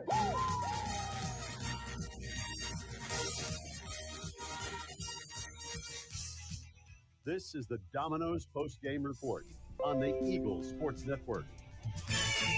He buries it from 44 yards out, and Carson-Newman wins it in walk-off fashion. Highlights, stats, the conversation with Ashley Ingram, and the selection of the Food City Player of the Game are all headed your way. The Domino's post-game report is brought to you in part by Domino's, the official pizza of the Carson-Newman Eagles. Appalachian Electric Cooperative. We're AEC, powering the Eagles in Mossy Creek. By the Eagle Club, the family of Eagles. By Pepsi, that's what I like. By Magaha Electric, providing quality electrical services and products to East Tennessee for more than 40 years. By First Bank, the official banking partner of Carson-Newman Athletics. By InterDigital, IT support and marketing, laser focused on your success. By the Bible Insurance Agency, the agency that's service built. By Fresh Ideas. Good food is a powerful thing. By Lisa's Country Kitchen, the best food for the best prices. By Food City, value every day. By Tri-Life, dream big with gig. By Modern Woodman Financial Planning, touching lives and securing futures.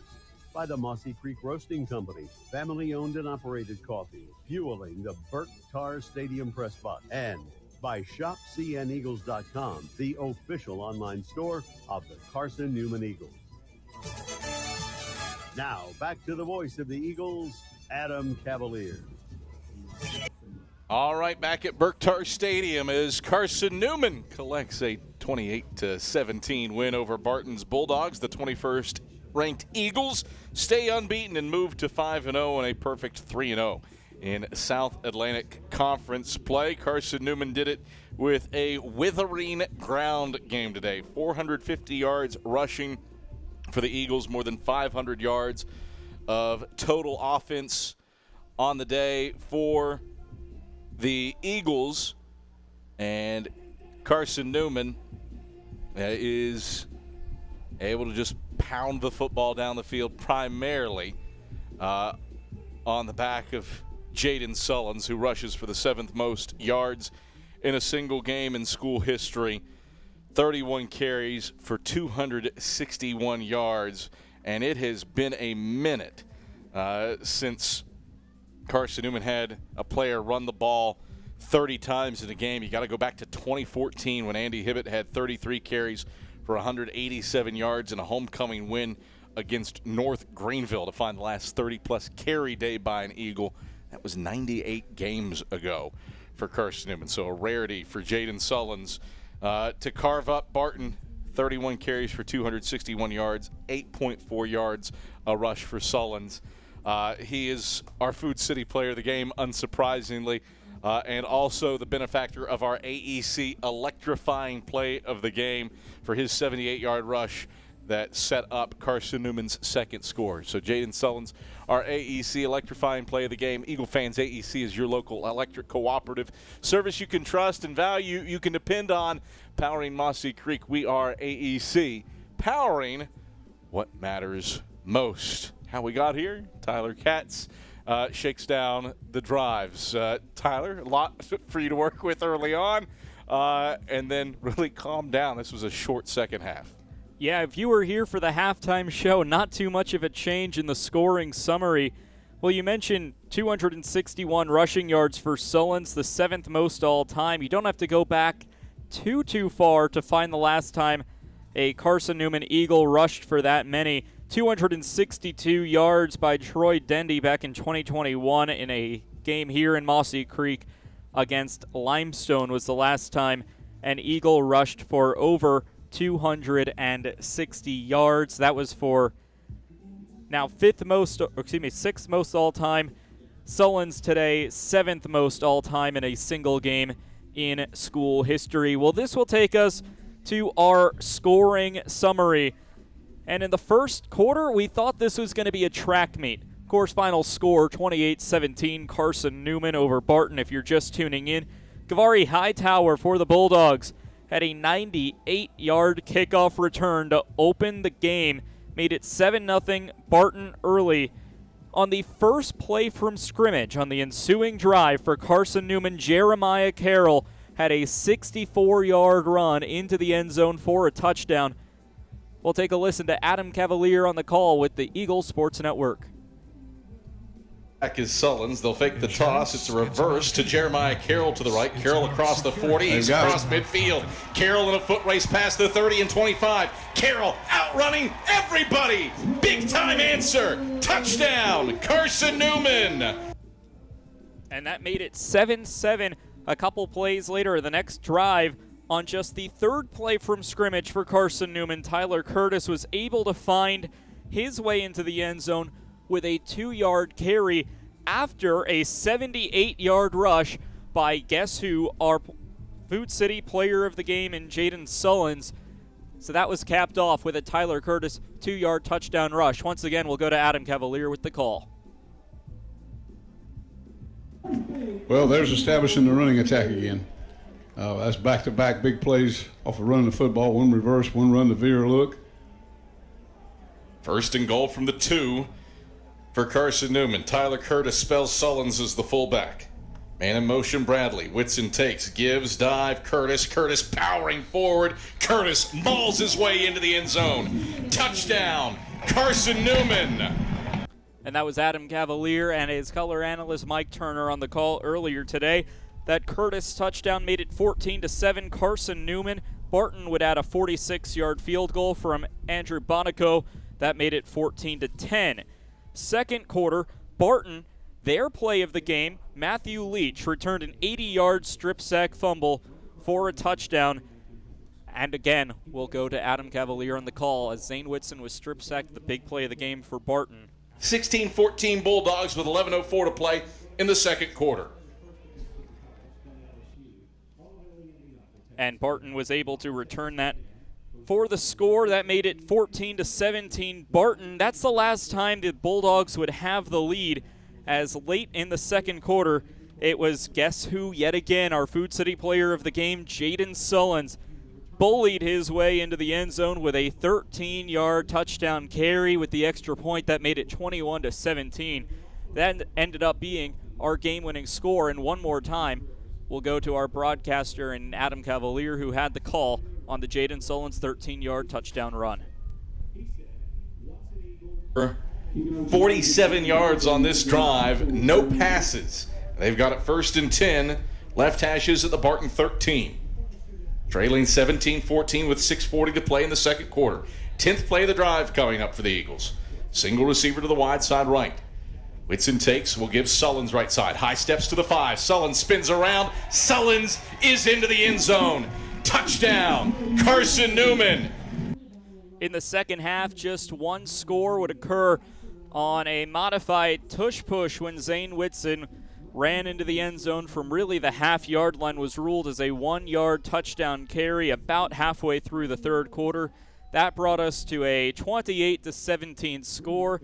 That score was the score at the end of the third, and the eventual final score as Carson-Newman improves to 5-0.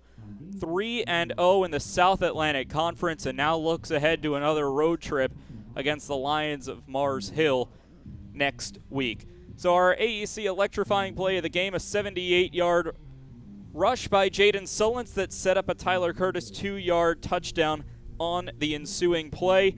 And our Food City player of the game, Jaden Sullins, with the 7th most rushing yards in a game in Carson-Newman history. Well, stay tuned. We have a lot more coming up on the Domino's postgame report. Your final score, Carson-Newman 28, Barton 17. And we'll be back on the Eagle Sports Network.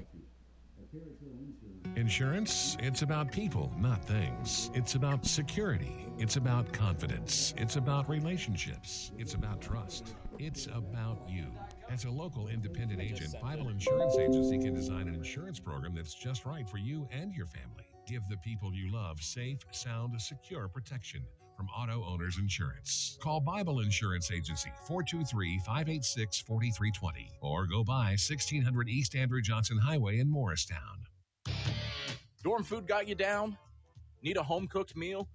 Then Lisa's Country Kitchen is for you. Lisa's Country Kitchen has been feeding Carson-Newman students for 15 years. Lisa's has a family-friendly atmosphere all day long, from the morning with her $2.99 breakfast specials to dinner with Lisa's fresh, never-frozen steaks.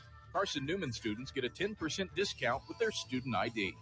Lisa's Country Kitchen on Route 92 off Old Andrew Johnson Highway.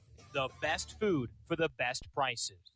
Serving East Tennessee for 40 years, Magaha Electric is the perfect choice for all your electrical projects. Magaha Electric specializes in commercial, retail, manufacturing, residential, and industrial contracting needs. Magaha Electric can provide superior service, technical know-how, and realistic budgeting for any size project in a timely, cost-effective manner. Visit MagahaElectric.com for all your electrical contracting needs. Magaha Electric, your East Tennessee electrical contracting source.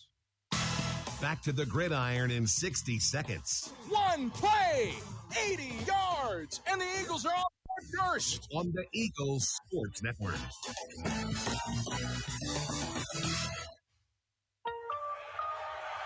It's football time in Tennessee. Oh, yeah. Let's get some nachos before kickoff. Hold on. I forgot my wallet at home. Don't worry. You can still enjoy the game, even if your wallet's at home. When you add your Knoxville TVA Employees Credit Union debit or credit card to your digital wallet, they're always available to use. Learn more at tvacreditunion.com. Federally insured by NCUA. Join us now. Hello, I'm Gary Braden of Braden's Lifestyles Furniture in Turkey Creek. As we look around, we realize how truly blessed we are. However, many around us are hurting and in need. Therefore, the Braden's family is proud to announce its annual Braden Cares event. For your donation of $50 to a charity of your choice, you will receive Braden the Bear and 50% off retail on any single piece of furniture or mattresses. Additionally, the entire store will be 40% off for this event.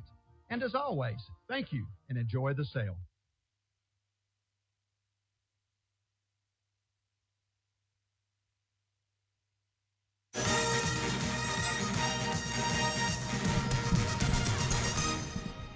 All right, back on the Domino's post-game report as Carson-Newman collects a 28-17 win over the Barton Bulldogs. Adam Cavalier alongside Carson-Newman head football coach Ashley Ingram. Ashley, some good and some bad today. The good, you win. And since you started this season, you have said, I want to get the fullback going. I'd like to get the fullback going. And today, you did one thing exceptionally well, and that was get the fullback going. Jaden Sullins, 31 carries, 261 yards on the ground, is the 7th most rushing yards for an individual in school history. What'd you see from your fullback today? Well, there was, like you said, good and bad. We got to win, and that's all that really matters. We'll never take winning for granted here. I thought he played really hard. You know, he rushed for 260 yards. He had some very tough yards. Now, he doesn't turn the ball over here. Yeah. At the end of the game, I probably feel a lot better about it. But no, I thought he played great. Turned the ball over doing what he did for pretty much the entire game, and that was fighting for extra yardage. We don't track yards after contact. I would love to know what that number is today, because anytime he touched the football, the first hit was not the hit that got him to the ground. Yeah, I thought Barton did a good job. What they were trying to do is kind of keep the ball in front of them, and they tried to make us go the long, hard way.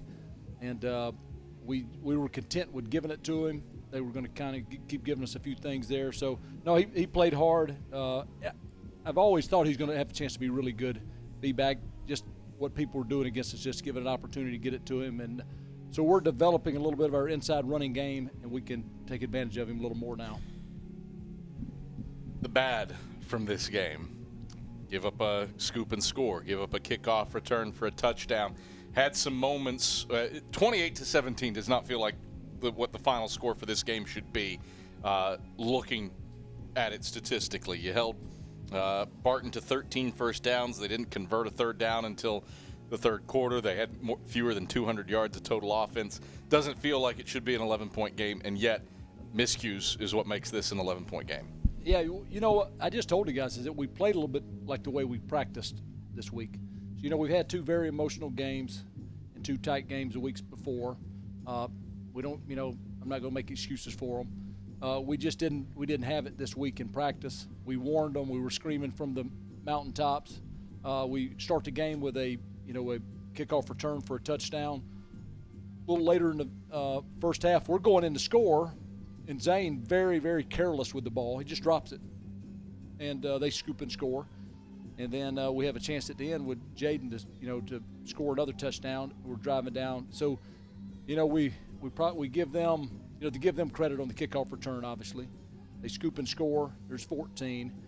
We give points away down on our end, and then we probably give points away here. So you like you said, you have 35 minutes time of possession. Essentially, you're 12 of 14 on 3rd and 4th down conversions, and you have a nail biter because we were careless, and we've got to. And I just told them we've got to be like this culture of discipline and high and tight with the ball and sprinting to the football, and we're getting there, but we're not there. So that was the message with these guys. We're excited to win, but we've got to play better. You kind of alluded to it. I'd like you to expand upon it. This was you've coming off back-to-back, big-time, heart-stopping wins. Obviously, the message was don't have a letdown, don't have a letdown. How difficult is it to avoid that letdown after the emotions of the last 2 weeks, as this bears out today? Yeah, well, I'm not going to be content with it, and we're not going to be satisfied with it.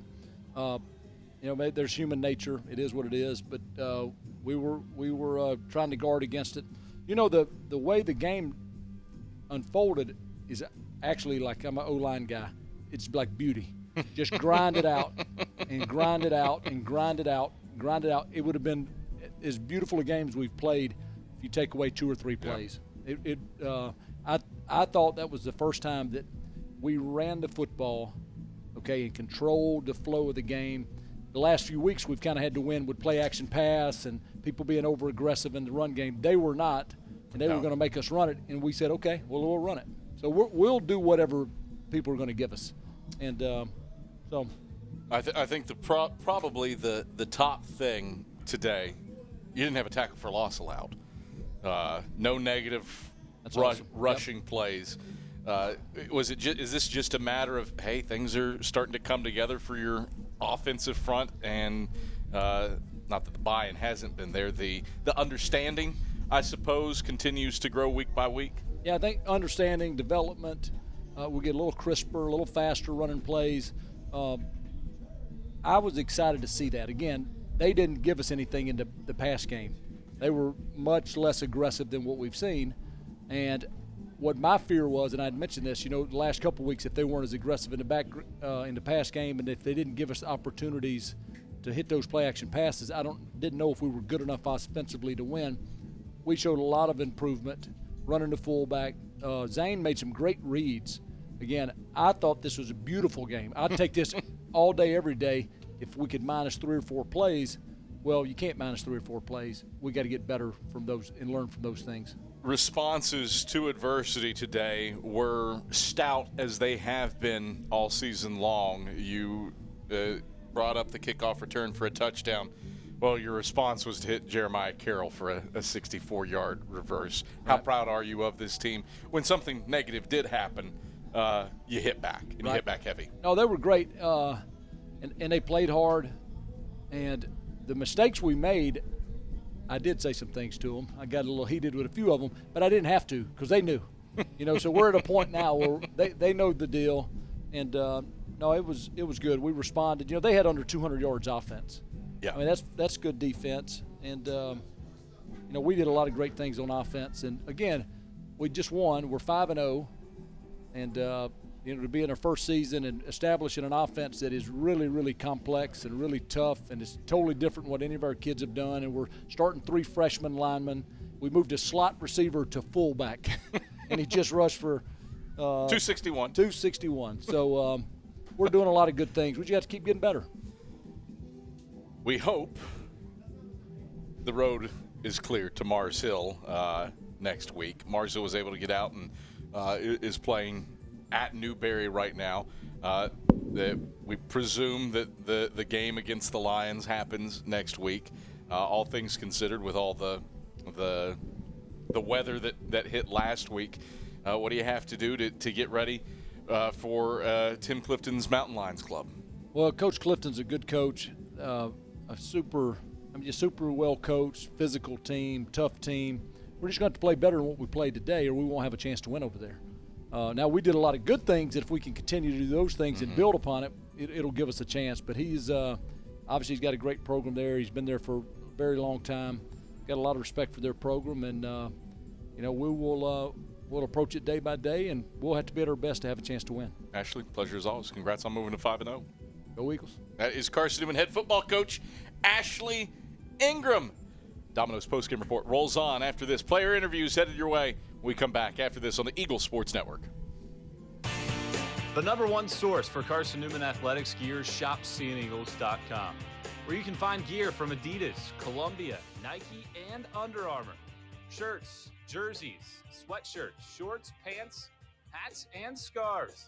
Shopseeandeagles.com is your source for everything CN. You can even show your school spirit on your smartphone or tablet. All of your game day essentials can be found in one place. ShopSeeAndEagles.com. How do you know you're in a community, not just a town? Well, strangers smile as they walk by. They refill your coffee without you asking. And when you ask directions, people offer to walk you there. Communities give more. The way you know when you walk into First Bank that you are in a real community bank. Great products, direct access to your local bankers, and relationships that can last a lifetime. Don't just have an account. Have a community with First Bank. Member FDIC. We love to cheer for our home teams, like the Eagles. It means more when we're rooting for the people we know. Did you know Tri-Lite is your home team internet provider? We're right here in Jefferson City, serving the people we know with our ultra-fast, ultra-reliable fiber broadband network. And we'd love to serve you. Learn more at trilite.net or by calling 833-847-0824. Go Eagles! More player interviews and stats come your way in 60 seconds when the Domino's postgame report continues on the Eagles Sports Network. Hi, everyone. Bob Bell for Fleet Tires. For the past 25 years, Mrs. Bell and I have gotten our tires there, especially when it comes to Michelin Defender tires. Michelin is the brand that drivers turn to for tire options that deliver a safe, quiet, and comfortable ride. Fleet Tire at Woodland Avenue, exit 1B in Knoxville, has the reputation, and they back it up with great service. See Manufacturer's Limited Warranty for more details. Fleet Tire, 111 Woodland Avenue off exit 1B. This is Marty Blakely and Dean Craig, former teammates for the Carson-Newman Eagle football team and FCA directors here in the East Tennessee area. This year, Fellowship of Christian Athletes is the title sponsor for Carson-Newman Eagle football broadcast. Playing at Carson-Newman was a life-changing experience for both of us. It's a privilege to present this life-changing message of Jesus Christ to coaches and athletes all across our area.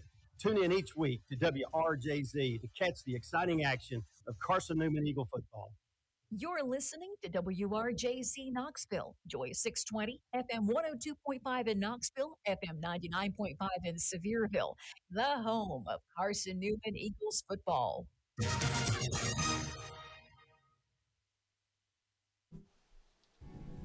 Back here on the Domino's post-game report, just heard from head coach Ashley Ingram after the number 21 Carson-Newman Eagles take down Barton 28-7.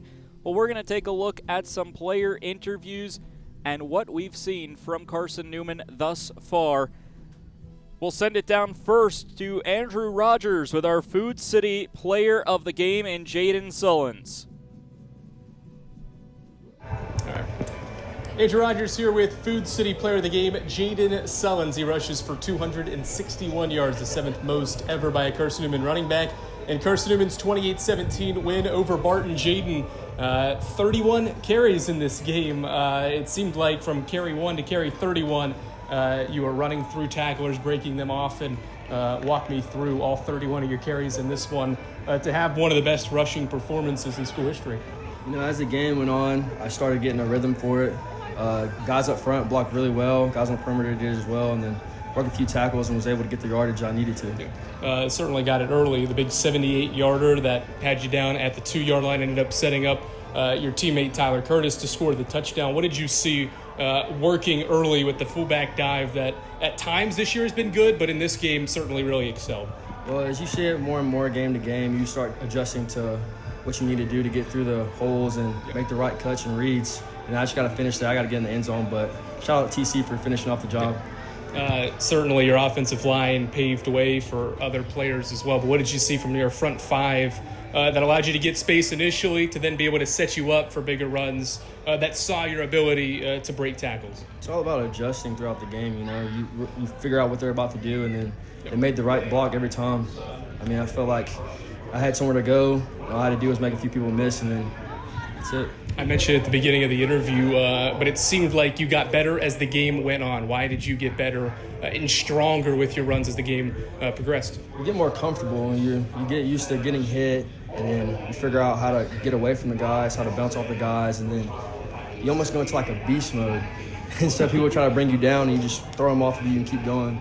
We'll go from the team perspective. Barton takes the opening kickoff back for a touchdown, but then Jeremiah Carroll on the end around scores. How important was that quick response because of facing adversity so early in the first quarter? Coach tells us next play every time, so it's like we kind of had to forget about that play, move on, next play, and JC made a great run.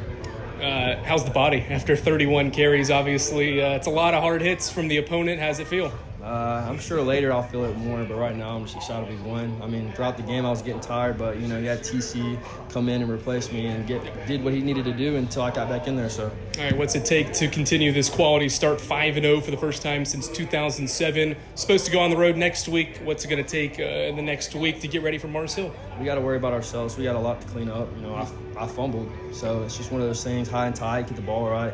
Just work on being consistently better. So, congratulations on a heck of a performance. Thank you so much. That is our Food City player of the game, Jaden Sullins. We'll send it back up to you, Tyler. All right, thanks, Andrew. And Andrew will be back with us in just a second. Is going and grabbing Don Bradley, the running back, had 5 carries for 37 yards, a long of 14. Also hauled in a pass from Zane Whitson for a 13-yard gain. Andrew Rogers is with Don Bradley down on the sidelines post-game. All right, thanks, Tyler. Back here on the post-game show, Andrew Rogers with Carson-Newman running back Don Bradley after the Eagles improved to 5-0 with the 28-17 win over Barton. Don, 37 rushing yards for you. The offense was spectacular today, doing a lot of the damage on the ground. Jaden Sullins, obviously, a factor. Jeremiah Carroll, yourself, Cam Ferguson, all a part of this quality rushing attack. What did you see from the front 5 that allowed you all as a team to run effectively? Front 5 did amazing today. We had some few stuff we need to work on, but other than that, they did what they were supposed to do and how we was consistently working every play to get extra yards. Certainly the fullback dive was there with Jaden Sullins a lot today, over 260 rushing yards, but that opened up some of those toss plays to yourself, Cam Ferguson. How important was the fullback dive today to get that going and for it to be so effective to then open up those outside runs? The toss wasn't there, and we knew it wasn't coming into the game. Jaden had a great game. I've never seen him play that, but he surprised me. Yeah. And he did his job, and we did what we were supposed to do. Did a lot through the air to win last week at Catawba. The ground game finds itself this week. What do you think was the difference from week to week to run it a lot better this week at home to help this offense move it pretty much up and down the field at will? Just in practice, how consistent, how hard we've been practicing, going over everything, what we need to fix. And there's games that's going to be pass and games that's going to be run games. I mentioned this to Jaden, but Barton takes the opening kickoff back for a touchdown, but then Jeremiah responds with the end around for the touchdown. How important was that response in this game to not allow Barton to have that early momentum, and you pretty much took it right back and said, okay, we're going to start basically 0-0 30 seconds in? That's very important for us. They score, our offense got to go down, score. It's just like playing chess. Yep. Certainly, it seems like every week somebody different in the running game has been a factor. How quality and how dynamic does that make this offense week to week? Because you don't know whether it's the quarterback, whether it's Jaden, whether it's yourself, whether it's Cam that can beat you on the ground. You never know. They're all great athletes. We're playmakers, honestly. And just part of it. It's hit or miss for everybody. All right, Don, congrats on being 5-0. Thank you, sir. That is Carson-Newman running back Don Bradley. I'm Andrew Rogers. We'll send it back up to you, Tyler. Thank you. Thanks, Andrew, and we'll send it over to one more interview with Andrew Rogers before we send it to break, and we'll switch it over to the defensive side as well. Kendall Williams today was tied for the second most tackles for Carson-Newman defensively, had 3 unassisted in the open field and 1 assisted tackle. 4 tackles today for Kendall Williams. Andrew Rogers is on the field with Kendall Williams.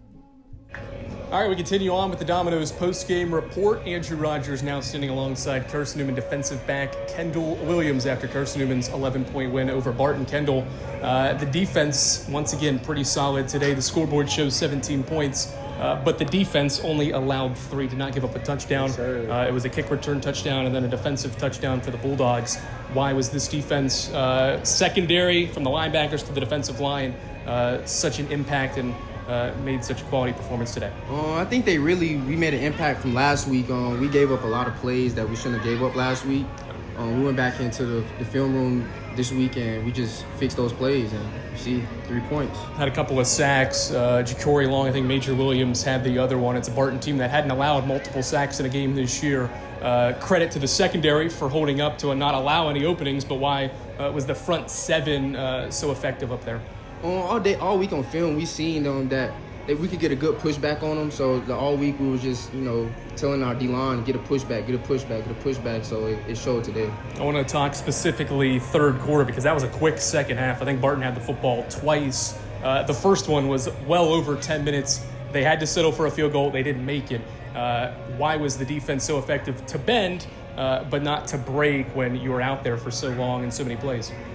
I think, just the games we played before this, we had a lot of adversity. So coming into this game and the situations we were in, we've been in harder situations. So just using that to our advantage and going out there still staying together and making plays. Barton ran a lot of 5 wide. That meant your corners, some of the safeties, we're going to play man-to-man. Felt like Champ Baker was locked down. Yes, sir. Same for all the guys. I'm not going to mention them all, yourself included, obviously. Why was your defensive back so good one-on-one defending the pass? This defense is we just preach on win our reps, our one-on-one reps every day. So those guys in the back end like Champ Baker, Major Williams, Jet Jones, Jackson Ward, you can keep going on. Even our linebackers, they can cover. So we preach techniques, and you see it pays off. Yeah, it may find a lot to improve upon from this one when you only give up 3 points truly as a defense. But what do you want to see this team, the defense, improve upon as you get ready for Mars Hill next week?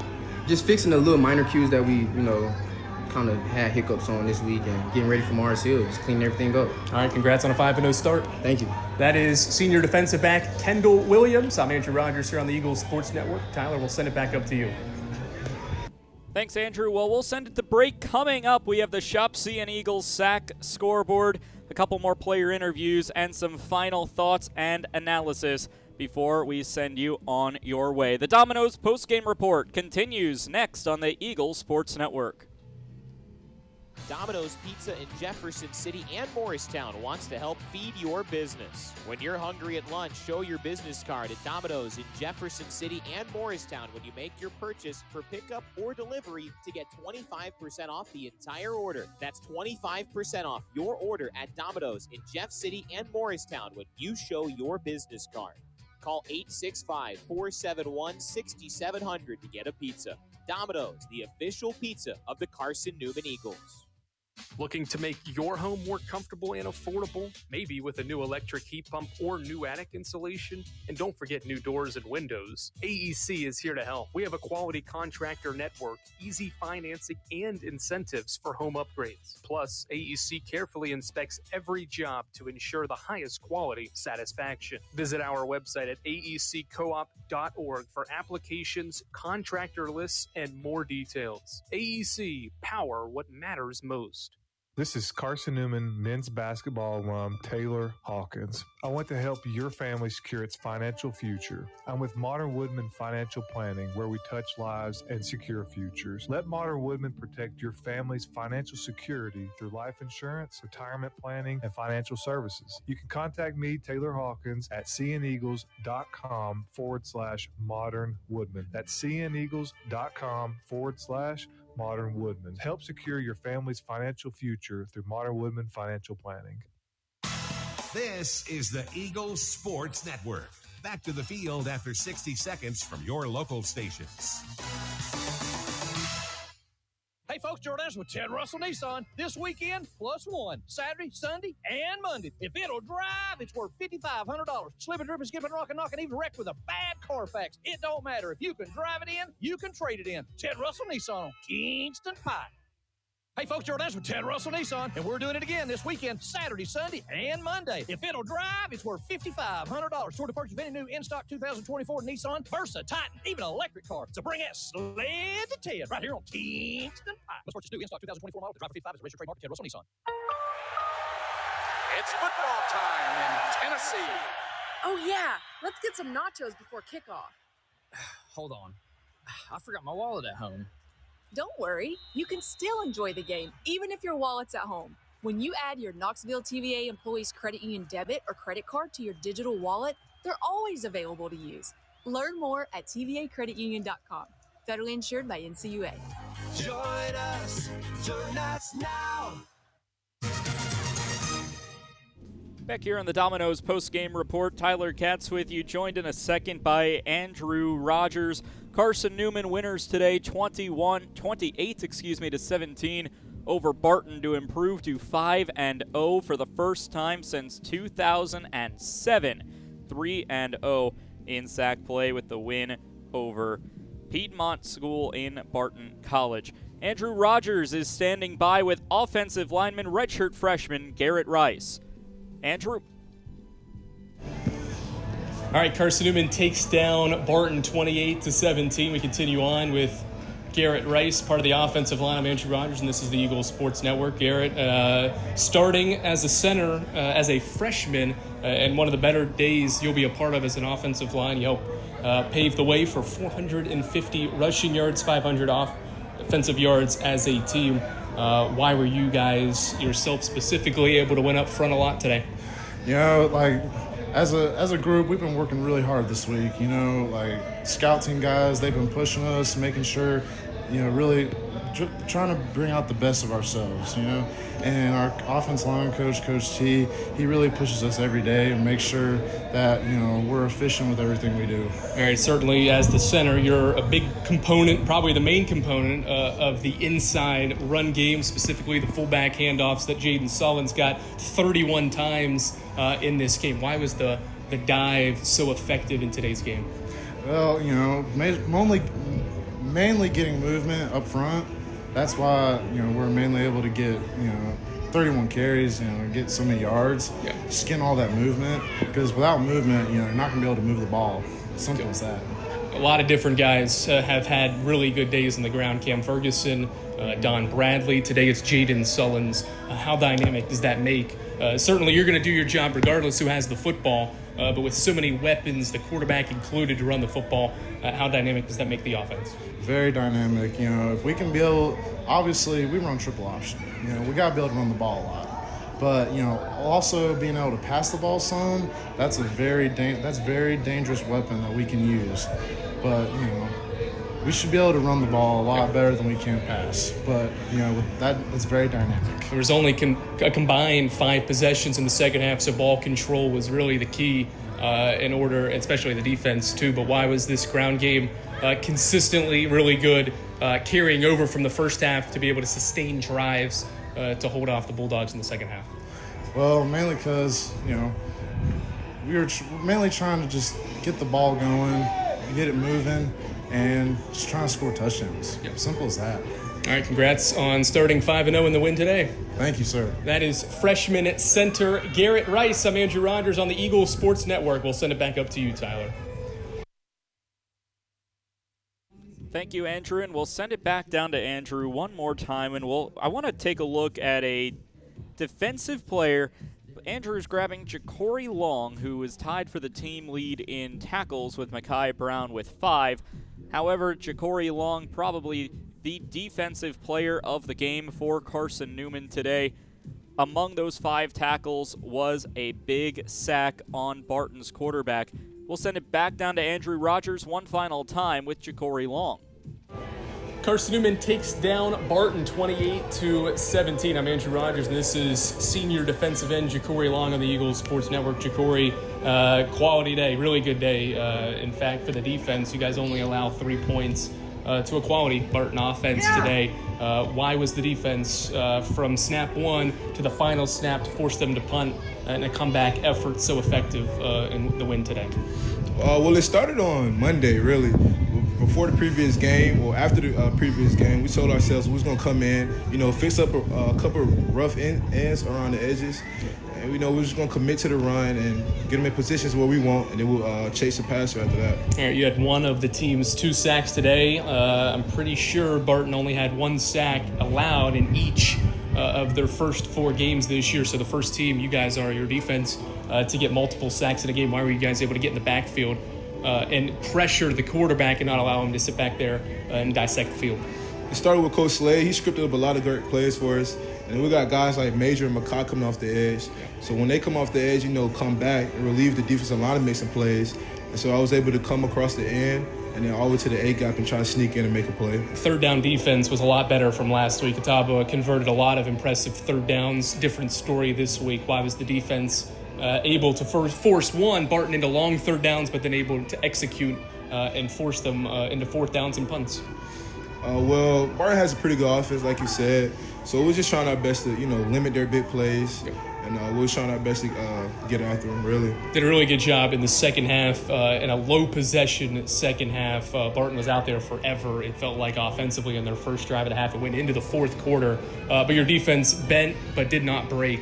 Why were your guys, even through the quarter break, able to stay out there, stay committed, and force them into what turned out to be a missed field goal? Well, to start the half, Coach Ingram told us, we were playing good, but we can play even better. So it put a fire up under us. So when we went out there, we knew we could play even better and we could run faster and pursue harder to the ball. Certainly your focus is getting to the rusher, stopping the run. You guys did that a lot today, but also did a pretty good job defensively on their receivers. What did you like about the defensive backs being able to do a pretty good job? They held up in coverage to allow you guys to get home.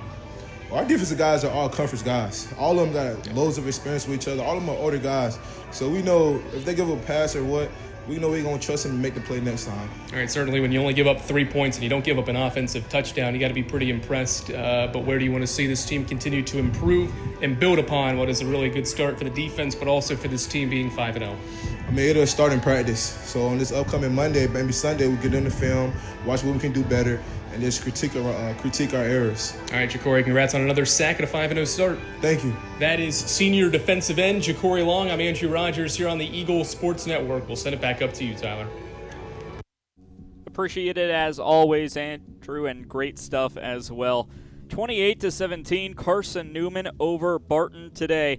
Just a couple statistics before we send you to break for one final time. Total offense, 509 yards of offense for Carson-Newman compared to just 197 for Barton. The rushing yards is where things really stood out. 450 yards on the ground for the Carson-Newman Eagles running the triple option. Just 33 rushing yards for the Barton Bulldogs on 24 rushing attempts.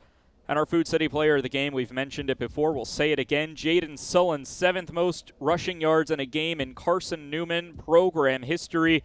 31 rushes for 261 yards, scored 1 touchdown and had his longest rush of the day, a 78-yard rush that set up a 2-yard score in the first quarter. Jaden Sullen's our Food City player of the game and our AEC electrifying play of the game. Well, hey, stick around because when we come back, we have the ShopCNEagles.com sack scoreboard and some closing thoughts when we come back on the Domino's postgame report from Mossy Creek. This is the Eagles Sports Network. Okay, let's see. I'm ready to do this. Carson-Newman. It's been around since 1851. Lots of flexible online programs. Wow. World-class accredited academics. A faith and learning environment with professors who really care about me. A top 10 best value school. Carson-Newman gives $48 million a year in financial aid. This is the perfect place. I'm in.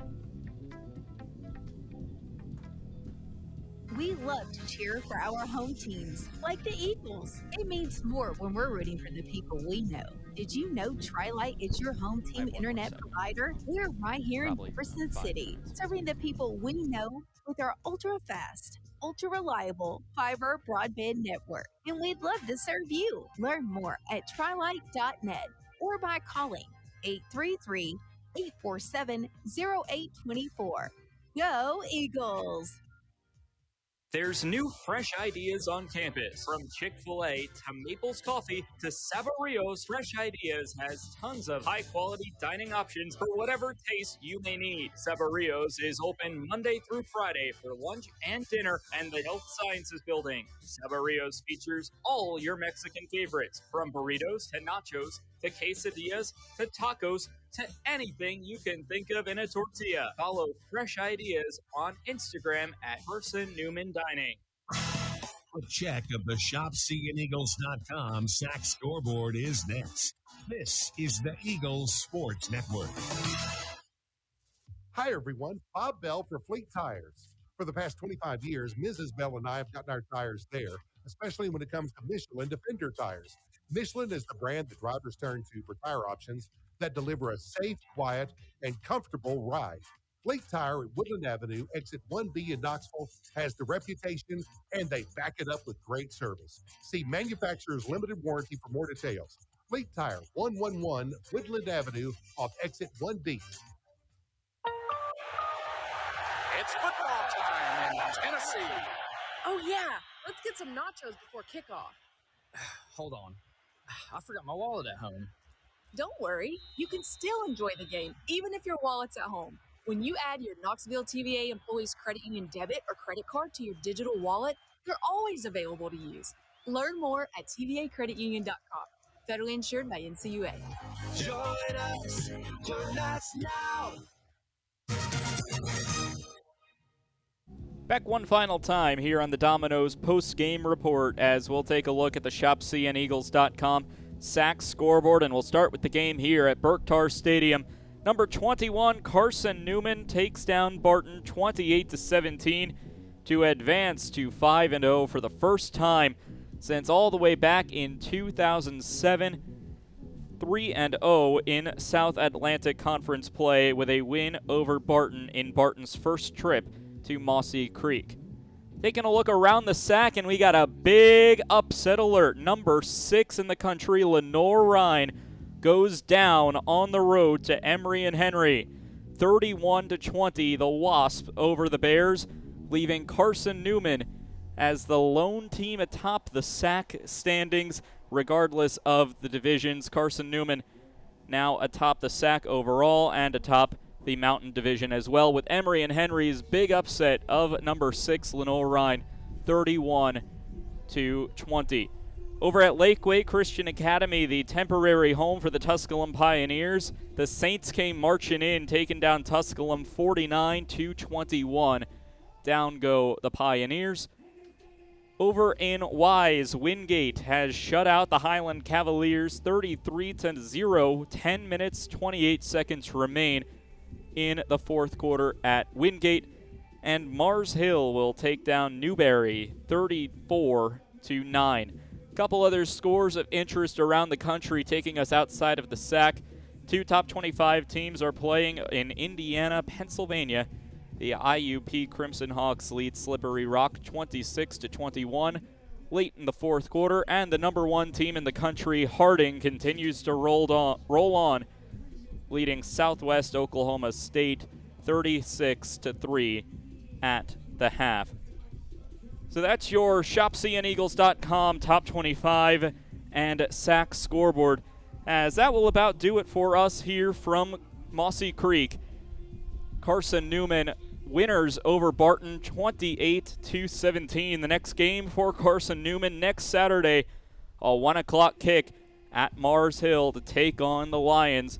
Next home game, if you're looking to come out to Berktar Stadium to enjoy a game, 2 weeks' time, a 1 o'clock kick in 2 Saturdays from now against the UVA Wise Highland Cavaliers. That's on October 19th. That game will be broadcast wherever you are accessing today's game from as well.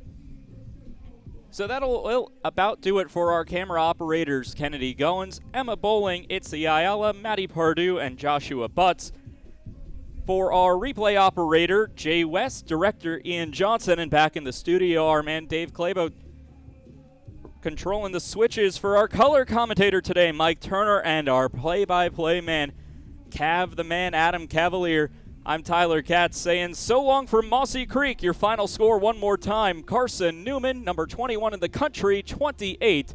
Barton, 17. So long from Berktar Stadium. This has been a presentation of the Eagle Sports Network. You've been listening to the Domino's Post-Game Report on the Eagle Sports Network. Today's game has been brought to you in part by Appalachian Electric Cooperative. We're AEC, powering the Eagles in Mossy Creek. By Domino's, the official pizza of the Carson-Newman Eagles. By the Eagle Club, the family of Eagles. By Pepsi, that's what I like. By Magaha Electric, providing quality electrical services and products to East Tennessee for more than 40 years. By First Bank, the official banking partner of Carson-Newman Athletics. By InterDigital, IT support and marketing, laser focused on your success. By the Bible Insurance Agency, the agency that's service built. By Fresh Ideas, good food is a powerful thing. By Lisa's Country Kitchen, the best food for the best prices. By Food City, value every day. By Trilite, dream big with Gig. By Modern Woodman Financial Planning, touching lives and securing futures. By the Mossy Creek Roasting Company, family-owned and operated coffee, fueling the Burke Tar Stadium press box. And by ShopCNEagles.com, the official online store of the Carson-Newman Eagles. The executive producer of the Eagles Sports Network is Matt Pope. Producers Adam Cavalier, Andrew Rogers, Ian Johnson, Ryan, he just loves the herd, Wilkes, Jay West, and Tyler Katz. I'm staff announcer Ernie Anderson. A special thanks to Carson-Newman and University President Dr. Charles A. Fowler. Stay tuned to these stations for information on our next presentation of Carson-Newman football. In the meantime, visit cneagles.com for recaps, highlights, and interviews from today's game. This is the Eagles Sports Network.